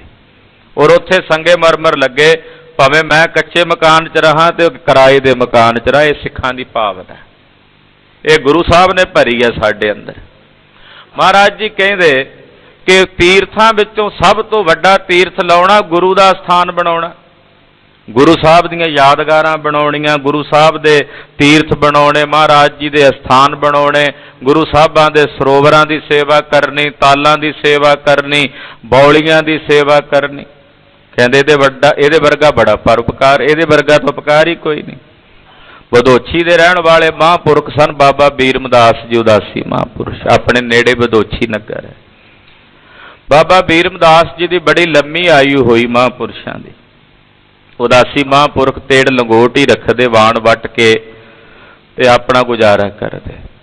ਬਾਬਾ ਗੁਰਮੁਖ ਸਿੰਘ ਜੀ ਜਿਨ੍ਹਾਂ ਤੋਂ ਕਾਰ ਸੇਵਾ ਵਾਲੀ ਸੰਪਰਦਾਇ ਚੱਲੀ, ਉਹ ਗਏ ਉਹਨਾਂ ਦੀ ਸੇਵਾ ਟਹਿਲ ਕਰਦੇ, ਤੇ ਬਾਬਾ ਬੀਰਮਦਾਸ ਜੀ ਨੇ ਆਖਿਆ, ਗੁਰਮੁਖ ਸਿਆ, ਮਹਾਰਾਜ ਜੀ ਦੇ ਪਾਵਨ ਦਰਬਾਰਾਂ ਦੀ ਸੇਵਾ ਦਾ ਬੜਾ ਵੱਡਾ ਪੁੰਨ ਹੈ, ਸਤਿਗੁਰਾਂ ਦੇ ਸਥਾਨ ਬਣਾਇਆ ਕਰੋ, ਸੇਵਾ ਕਰਿਆ ਕਰੋ। ਤੇ ਬਾਬਾ ਜੀ ਨੇ ਆਖਿਆ, ਮਹਾਰਾਜ ਸੇਵਾ ਕਰਨ ਲਈ ਮਾਇਆ ਦਾ ਗੱਫਾ ਚਾਹੀਦਾ, ਤੇ ਉਹ ਕਿੱਥੋਂ ਆਵੇ? ਆਪਣੀ ਜੇਬ 'ਚੋਂ 5 ਪੈਸੇ ਕੱਢ ਕੇ ਦਿੱਤੇ, ਆਖਿਆ ਆ ਲੈ, ਮੁੱਕਣ ਹੀ ਨਹੀਂ ਲੱਗੇ। ਤੋ ਉੱਥੋਂ ਕਾਰ ਸੇਵਾ ਵਾਲੀ ਸੰਪਰਦਾਇ ਚੱਲੀ। ਕਿੰਨੀਆਂ ਕਾਰ ਸੇਵਾਵਾਂ, ਕਿੰਨੇ ਮਹਾਰਾਜ ਜੀ ਦੇ ਸਥਾਨ ਹੁੰਦੇ ਬਣਦੇ। ਸੋ ਕਹਿਣ ਤੋਂ ਭਾਵ ਗੁਰੂ ਸਾਹਿਬਾਂ ਦੇ ਸਥਾਨਾਂ ਦੀ ਸੇਵਾ ਦਾ ਬੜਾ ਵੱਡਾ ਪੁੰਨ ਹੈ। ਪਰ ਹਾਂ, ਇਹ ਖਿਆਲ ਰੱਖਣਾ ਚਾਹੀਦਾ ਹੈ ਕਿ ਜੇ ਕੋਈ ਪੁਰਾਣੀਆਂ ਚੀਜ਼ਾਂ ਨੇ ਗੁਰੂ ਘਰ ਦੇ ਵਿੱਚ, ਕੋਈ ਪੁਰਾਤਨ ਸਥਾਨ ਨੇ, ਕੋਈ ਪੁਰਾਤਨ ਦਰਖਤ ਨੇ, ਕੋਈ ਪੁਰਾਤਨ ਇਮਾਰਤਾਂ ਨੇ, ਉਹ ਸਾਂਭ ਲੈਣੀਆਂ ਚਾਹੀਦੀਆਂ। ਨਾਲ ਨਵੀਂ ਜ਼ਰੂਰ ਬਣਾ ਲਓ ਜੇ ਬਣਾਉਣੀ ਹੈ, ਪਰ ਪੁਰਾਣੀ ਨਹੀਂ ਢਾਣੀ ਚਾਹੀਦੀ। ਉਹ ਸਾਡੀਆਂ ਇਤਿਹਾਸਕ ਨਿਸ਼ਾਨੀਆਂ ਨੇ, ਉਹ ਸਾਂਭਣੀਆਂ ਚਾਹੀਦੀਆਂ ਨੇ। ਇਹਦਾ ਖਿਆਲ ਜ਼ਰੂਰ ਰੱਖਣਾ ਚਾਹੀਦਾ। ਜਿਹੜੀਆਂ ਪਹਿਲੀਆਂ ਢੱਠ ਗਈਆਂ ਉਹ ਸਾਡੀ ਅਣਗਹਿਲੀ ਸੀ। ਚਲੋ ਹੁਣ ਉਹ ਤਾਂ ਹੁਣ ਦੁਬਾਰਾ ਵਾਪਸ ਨਹੀਂ ਆ ਸਕਦੀਆਂ ਜੋ ਢਹਿ ਗਈਆਂ, ਪਰ ਅੱਗੇ ਤੋਂ ਸੁਚੇਤ ਆਗਿਆ ਸਮਝ ਚਲੋ, ਆਨੰਦ ਲਾਲਾ ਪਾਛੇ ਜੋ ਬੀਤੀ ਸੋ ਬੀਤੀ। ਅੱਗੇ ਨੂੰ ਹੀ ਸਮਝ ਜਾਓ ਤੇ ਉਹ ਪੁਰਾਤਨ ਧਰੋਹਰਾਂ ਜਿਹੜੀਆਂ ਨੇ, ਪੁਰਾਤਨ ਨਿਸ਼ਾਨੀਆਂ ਨੇ, ਉਹ ਸਾਂਭ ਕੇ ਰੱਖਣੀਆਂ ਚਾਹੀਦੀਆਂ। ਖੈਰ, ਗੁਰੂ ਅਰਜਨ ਦੇਵ ਸਾਹਿਬ ਕਹਿ ਰਹੇ ਨੇ ਕਿ ਸੇਵਾ ਦਾ ਬੜਾ ਵੱਡਾ ਪੁੰਨ ਹੈ। ਜਿਹੜੇ ਗੁਰੂ ਕੇ ਤੀਰਥਾਂ ਦੀ ਸੇਵਾ ਕਰਨੀ, ਉਹ ਤਾਂ ਬੜਾ ਵੱਡਾ ਪੁੰਨ ਹੈ। ਮਹਾਤਮ ਸਭਨ ਉਚੇਰਾ। ਇਹਦਾ ਤਾਂ ਮਹਾਤਮ ਹੀ ਬੜਾ ਵੱਡਾ ਉਚੇਰਾ ਹੈ। ਗੁਰਨ ਵਿਖੇ ਸ਼੍ਰੀ ਨਾਨਕ ਗੁਰੂ। ਮਹਾਰਾਜ ਜੀ ਕਹਿੰਦੇ ਗੁਰੂ ਬੜੇ ਬੜੇ ਹੋਏ ਸੰਸਾਰ 'ਚ, ਪਰ ਗੁਰੂਆਂ ਵਿੱਚੋਂ ਸਭ ਤੋਂ ਵੱਡੇ ਤੇ ਸ਼੍ਰੋਮਣੀ ਗੁਰੂ ਧੰਨ ਗੁਰੂ ਨਾਨਕ ਸਾਹਿਬ ਹਨ। ਉਹਨਾਂ ਵਰਗਾ ਕੋਈ ਨਹੀਂ। ਜਾਹਰ ਪੀਰ ਜਗਤ ਗੁਰ ਬਾਬਾ। ਸਤਿਗੁਰੂ ਗੁਰੂ ਨਾਨਕ ਸਾਹਿਬ ਵਰਗਾ ਗੁਰੂ ਕੋਈ ਨਹੀਂ। ਗੁਰੂਆਂ ਵਿੱਚੋਂ ਸ਼੍ਰੋਮਣੀ ਗੁਰੂ ਹਨ। ਸਤਿ ਸ੍ਰੀ ਅਕਾਲ। ਬਚਨ ਸਿੰਘ ਅਗਿਆਨੈ ਰੁਰੂ। ਗੁਰੂ ਨਾਨਕ ਸਾਹਿਬ ਦੇ ਜਿਹੜੇ ਬਚਨ ਨੇ ਨਾ, ਉਹ ਬੱਬਰ ਸ਼ੇਰ ਵਾਂਗੂ ਨੇ, ਔਰ ਜਿਹੜਾ ਅਗਿਆਨ ਹੈ ਉਹ ਹਿਰਨ ਹੈ। ਤੇ ਜਿਵੇਂ ਸ਼ੇਰ ਦੀ ਦਹਾੜ ਨਾਲ ਹਿਰਨ ਨੂੰ ਭਾਜੜਾਂ ਪੈ ਜਾਂਦੀਆਂ ਨੇ, ਏਦਾਂ ਗੁਰੂ ਨਾਨਕ ਸਾਹਿਬ ਦੇ ਬਚਨਾਂ ਨਾਲ ਅਗਿਆਨ ਭੱਜ ਜਾਂਦਾ ਹੈ, ਅਗਿਆਨ ਦੀ ਨਿਵਰਤੀ। ਤਦੇ ਭਾਈ ਗੁਰਦਾਸ ਸਿੰਘ ਬੁੱਗੇ ਮਿਰਗਾਵਲੀ ਭੰਨੀ ਜਾਏ ਨਾ ਧੀਰ ਧਰੋਆ। ਜਦੋਂ ਸ਼ੇਰ ਗਰਜਦਾ ਉਦੋਂ ਹਿਰਨਾਂ ਦੀ ਡਾਰ ਨੂੰ ਧੀਰਜ ਨਹੀਂ ਲੱਭਦਾ। ਜਦੋਂ ਗੁਰੂ ਨਾਨਕ ਸਾਹਿਬ ਜੀ ਗਰਜਦੇ ਆ ਨਾ, ਗੁਰਬਾਣੀ ਆਪਣੀ ਰਸਨਾ ਤੋਂ ਉਚਾਰਦੇ, ਕਹਿੰਦੇ ਅਗਿਆਨ ਦੀ ਨਿਵਰਤੀ ਹੋ ਜਾਂਦੀ। ਐਸੇ ਬਚਨ ਨੇ ਗੁਰੂ ਨਾਨਕ ਸਾਹਿਬ ਦੇ। ਤਿਨ ਗਾਦੀ ਪਰ ਪਿਤਾ ਹਮਾਰੇ। ਗੁਰੂ ਨਾਨਕ ਸਾਹਿਬ ਦੀ ਗੱਦੀ ਦੇ ਉੱਤੇ ਸਾਡੇ ਪਿਤਾ ਗੁਰੂ ਰਾਮਦਾਸ ਸਾਹਿਬ ਸਨ। ਗੁਰੂ ਅਰਜਨ ਸਾਹਿਬ ਦੱਸ ਰਹੇ ਕਿ ਗੁਰੂ ਨਾਨਕ ਸਾਹਿਬ ਦੀ ਗੱਦੀ ਉੱਤੇ ਸਾਡੇ ਪਿਤਾ ਗੁਰੂ ਰਾਮਦਾਸ ਸਨ, ਉਹ ਸਨ। ਸੁਨੋ ਬਾਕ ਤਿਨ ਜਥਾ ਉਚਾਰੇ। ਉਹਨਾਂ ਦੇ ਵਾਕ ਸੁਣੋ ਸੰਗਤ ਜੀ, ਜੋ ਗੁਰੂ ਰਾਮਦਾਸ ਸਾਹਿਬ ਨੇ ਸਾਨੂੰ ਕਿਹਾ, ਜਿਹੜੇ ਬਚਨ ਉਹਨਾਂ ਨੇ ਸਾਨੂੰ ਕਹੇ ਨੇ, ਉਹ ਤੁਹਾਨੂੰ ਸੁਣਾਉਂਦੇ ਹਾਂ। ਚਿਰੰਕਾਲ ਕੋ ਤੀਰਥ ਇਹੀ। ਗੁਰੂ ਰਾਮਦਾਸ ਸਾਹਿਬ ਨੇ ਬਚਨ ਕੀਤਾ ਹੈ ਕਿ ਇਹ ਮਹਾਨ ਅਸਥਾਨ ਹੈ ਸ੍ਰੀ ਅੰਮ੍ਰਿਤਸਰ ਸਾਹਿਬ। ਵੱਡਿਆਂ ਸਤਿਗੁਰਾਂ ਇੱਥੇ ਚਰਨ ਪਾਏ ਨੇ, ਗੁਰੂ ਨਾਨਕ ਸਾਹਿਬ ਵੀ ਆਏ ਨੇ ਇੱਥੇ, ਗੁਰੂ ਅੰਗਦ ਸਾਹਿਬ ਨੇ ਵੀ ਚਰਨ ਪਾਏ ਨੇ, ਗੁਰੂ ਅਮਰਦਾਸ ਸਾਹਿਬ ਵੀ ਆਏ ਨੇ, ਗੁਰੂ ਰਾਮਦਾਸ ਸਾਹਿਬ ਨੇ ਤਾਂ ਵਸਾਇਆ ਹੀ ਹੈ ਇਹ ਸਾਰਾ ਨਗਰ। ਇਹ ਵੱਡਿਆਂ ਸਤਿਗੁਰਾਂ ਦੇ ਅਸਥਾਨ ਹਨ। ਸ੍ਰੀਪਤ ਆਨ ਬਾਸ ਕੋ ਲੇਹੀ। ਇੱਥੇ ਪਾਰ ਬ੍ਰਹਮ ਪਰਮੇਸ਼ਰ ਸ਼੍ਰੀਪਤੀ ਕਹਿੰਦੇ ਮਾਇਆਪਤੀ ਅਕਾਲ ਪੁਰਖ ਨੂੰ। ਅਕਾਲ ਪੁਰਖ ਇੱਥੇ ਵਸਦਾ ਆਪ ਆ ਕੇ। ਅਕਾਲ ਪੁਰਖ ਜੀ ਨੇ ਇੱਥੇ ਆਪਣਾ ਨਿਵਾਸ ਕੀਤਾ ਹੈ। ਸਰਬ ਦੇਵਤਾ ਕੋ ਹੋਏ ਬਾਸ। ਹੁਣ ਜਿੱਥੇ ਅਕਾਲ ਪੁਰਖ ਵਸਦਾ, ਉੱਥੇ ਦੁਨੀਆ ਦੀਆਂ ਸਾਰੀਆਂ ਦੇਵ ਸ਼ਕਤੀਆਂ ਉਹਨਾਂ ਦੇ ਚਰਨਾਂ 'ਚ ਆ ਪਹੁੰਚਦੀਆਂ ਨੇ। ਜੈ ਸਤ ਸੰਗਤ ਕਰੇ ਬਿਲਾਸ। ਜਿੱਥੇ ਸਤ ਸੰਗਤ ਹੁੰਦੀ ਹੈ, ਸਤ ਸੰਗਤ ਵਿੱਚ ਕਥਾ ਤੇ ਕੀਰਤਨ ਹੁੰਦਾ ਹੈ। ਮਹਾ ਮਹਾਤਮ ਇਸ ਥਲ ਕੇਰਾ। ਉੱਥੇ ਤਾਂ ਫਿਰ ਸਾਰੀਆਂ ਸ਼ਕਤੀਆਂ ਆਣ ਬਿਰਾਜਦੀਆਂ ਨੇ, ਪਰਮੇਸ਼ਰ ਆਣ ਬਿਰਾਜਦਾ। ਇਹਦਾ ਬੜਾ ਵੱਡਾ ਮਹਾਤਮ, ਇਸ ਸਥਾਨ ਦਾ ਬੜਾ ਵੱਡਾ ਮਹਾਤਮ ਹੈ, ਜਿੱਥੇ ਸਾਡੇ ਪਿਤਾ ਗੁਰੂ ਰਾਮਦਾਸ ਸਾਹਿਬ ਦੇ ਚਰਨਾਂ 'ਚ ਸੰਗਤ ਹੁੰਦੀ ਰਹੀ ਹੈ। ਅਪਰ ਨ ਜਿਸ ਕੇ ਸਮ ਕਿਤ ਹੀਰਾ। ਇਸ ਅਸਥਾਨ ਵਰਗਾ, ਇਸ ਜਗ੍ਹਾ ਵਰਗਾ ਦੁਨੀਆ 'ਚ ਕੋਈ ਹੋਰ ਅਸਥਾਨ ਨਹੀਂ, ਕੋਈ ਹੋਰ ਜਗ੍ਹਾ ਨਹੀਂ। ਤਦੇ ਗੁਰਦੇਵ ਨੇ ਕਿਹਾ ਡੱਠੇ ਸਭੇ ਥਾਮ ਨਹੀਂ ਤੁਧ ਜਿਹਿਆ। ਇਹੋ ਜਿਹਾ ਅਸਥਾਨ ਹੋਰ ਕਿਤੇ ਨਹੀਂ ਹੈ। ਰਚਿਓ ਚਾਹੇ ਤੀਰਥ ਅਬ ਸੋਈ। ਹੁਣ ਅਸੀਂ ਇੱਥੇ ਉਹ ਤੀਰਥ ਰਚਣਾ ਚਾਹੁੰਦੇ ਹਾਂ ਜਿਹਦੀ ਆਰੰਭਤਾ ਸਾਡੇ ਪਿਤਾ ਗੁਰੂ ਰਾਮਦਾਸ ਸਾਹਿਬ ਨੇ ਕੀਤੀ ਹੈ ਔਰ ਗੁਰੂ ਅਮਰਦਾਸ ਸਾਹਿਬ ਨੇ ਹੁਕਮ ਕਰਕੇ ਕਰਵਾਈ ਹੈ। ਸਰੇਕਾਰ ਜੇ ਧਨ ਗਨ ਹੋਈ। ਇਹ ਸੰਗਤ ਜੀ, ਇਹ ਜਿਹੜੀਆਂ ਸਭਾਵਾਂ ਨੇ ਸਾਰੀਆਂ ਸ਼ਹਿਰ ਨੂੰ ਵਸਾਉਣ ਦੀਆਂ, ਤੀਰਥ ਬਣਾਉਣ ਦੀਆਂ, ਦਰਬਾਰ ਬਣਾਉਣ ਦੀਆਂ, ਇਹ ਸਾਰੀਆਂ ਸਭਾਵਾਂ ਧਨ ਨਾਲ ਹੁੰਦੀਆਂ ਨੇ। ਦੂਜੀਆਂ ਜਿਹੜੀਆਂ ਇਮਾਰਤਾਂ ਬਣਦੀਆਂ ਨੇ, ਮਹਿਲ ਬਣਦੇ ਨੇ, ਉਹਦੇ ਵਾਸਤੇ ਲੱਕੜਾਂ ਵੀ ਚਾਹੀਦੀਆਂ, ਲੰਮੀਆਂ ਸ਼ਤੀਰਾਂ ਚਾਹੀਦੀਆਂ ਨੇ। ਇਹ ਸਾਰੀਆਂ ਵਸਤੂਆਂ ਦੀ ਲੋੜ ਪਵੇਗੀ। ਸੋ ਤਨ ਪੂਪਨ ਕੇ ਹੋਏ ਪਾਸ। ਹੁਣ ਉਹ ਲੱਕੜੀਆਂ, ਧਨ ਆਦਿਕ ਜਿਹੜਾ ਹੈ ਉਹ ਸੰਗਤ ਦੇ ਕੋਲ ਹੈ ਜਾਂ ਰਾਜੇ ਰਾਣੇ ਨੇ ਇੱਧਰ ਪਹਾੜੀ ਰਿਆਸਤਾਂ ਵਿੱਚ। ਜਾਂ ਤੇ ਸੁਨੋ ਸਿੱਖ ਤੁਮ ਰਾਸ। ਮਹਾਰਾਜ ਜੀ ਕਹਿੰਦੇ ਇੱਧਰ ਪਹਾੜੀ ਰਿਆਸਤਾਂ ਦੇ ਵਿੱਚੋਂ ਲੱਕੜ ਚਾਹੀਦੀ ਹੋਵੇਗੀ ਆਪਾਂ ਨੂੰ। ਜਿਵੇਂ ਗੁਰੂ ਅਮਰਦਾਸ ਸਾਹਿਬ ਨੇ ਵੀ ਭੇਜਿਆ ਸੀ ਬਾਬੇ ਸਾਵਣ ਮੱਲ ਨੂੰ ਹਰੀਪੁਰ, ਇਸੇ ਤਰ੍ਹਾਂ ਹੁਣ ਵੀ ਲੱਕੜ ਚਾਹੀਦੀ ਹੈ, ਵੱਡੀਆਂ ਸ਼ਤੀਰਾਂ ਚਾਹੀਦੀਆਂ ਨੇ, ਤੇ ਉਹ ਪਹਾੜਾਂ ਵਿੱਚੋਂ ਹੀ ਮਿਲਣਗੀਆਂ, ਉੱਥੋਂ ਹੀ ਲੱਭਣਗੀਆਂ। ਹਾਂਜੀ। ਨ੍ਰਿਪ ਹਿੰਦੂ ਹੈ ਪਰਬਤ ਬਾਸੀ। ਉਧਰ ਜਿਹੜੇ ਪਹਾੜੀ ਰਾਜੇ ਨੇ ਉਹ ਹਿੰਦੂ ਨੇ, ਬੁੱਤਾਂ ਨੂੰ ਪੂਜਦੇ, ਪੱਥਰਾਂ ਦੀਆਂ ਮੂਰਤੀਆਂ ਨੂੰ ਪੂਜਦੇ ਨੇ। ਅਪਰ ਨਹੀਂ ਕੋ ਹਮਰੇ ਪਾਸੀ। ਉਹ ਰਾਜਿਆਂ ਨੂੰ ਜਾ ਕੇ ਕੋਈ ਪ੍ਰੇਰੋ ਵੀ ਉਹ ਸੇਵਾ ਕਰਨ, ਲੱਕੜਾਂ ਆਦਿਕ ਜਾਂ ਹੋਰ ਜਥਾ ਸ਼ਕਤ ਕੋਈ ਭੇਟਾ ਕਿਸੇ ਨੇ ਅਰਪਣ ਕਰਨੀਆਂ, ਉਹ ਭੇਟਾਵਾਂ ਅਰਪਣ ਕਰਨ। ਐਸੋ ਸਿੱਖ ਹੋਏ ਤੁਮ ਮਾਈ। ਤੁਹਾਡੇ 'ਚ ਕੋਈ ਇਹੋ ਜਿਹਾ ਸਿੱਖ ਹੈ ਜਿਹੜਾ ਪਹਾੜੀ ਰਿਆਸਤਾਂ 'ਚ ਉੱਧਰ ਜਾ ਕੇ ਸੰਗਤ ਨੂੰ ਪ੍ਰੇਰੇ, ਨਾਲੇ ਸਿੱਖੀ ਦਾ ਬੀਜ ਬੀਜੇ, ਨਾਲੇ ਉੱਥੇ ਗੁਰੂ ਨਾਨਕ ਦੀ ਸਿੱਖੀ ਦਾ ਪ੍ਰਚਾਰ ਕਰੇ। ਦੋਵੇਂ ਕੰਮ ਹੋ ਜਾਣਗੇ, ਨਾਲੇ ਜਿਹੜੀਆਂ ਆਪਾਂ ਨੂੰ ਲੋੜਾਂ ਨੇ ਉਹ ਵੀ ਪੂਰੀਆਂ ਹੋ ਜਾਣਗੀਆਂ, ਲੱਕੜ ਆਦਿਕ ਮਿਲੇਗੀ, ਦੂਜਾ ਗੁਰੂ ਕੀ ਸਿੱਖੀ ਦਾ ਬੀਜ ਬੀਜਿਆ ਜਾਏਗਾ।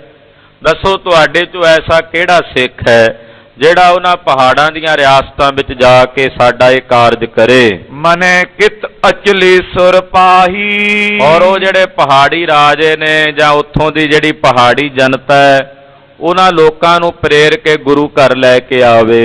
ਤੈਂਤੀ ਦਰਬ ਜਾਏ ਕਰ ਲਿਆਵੇ।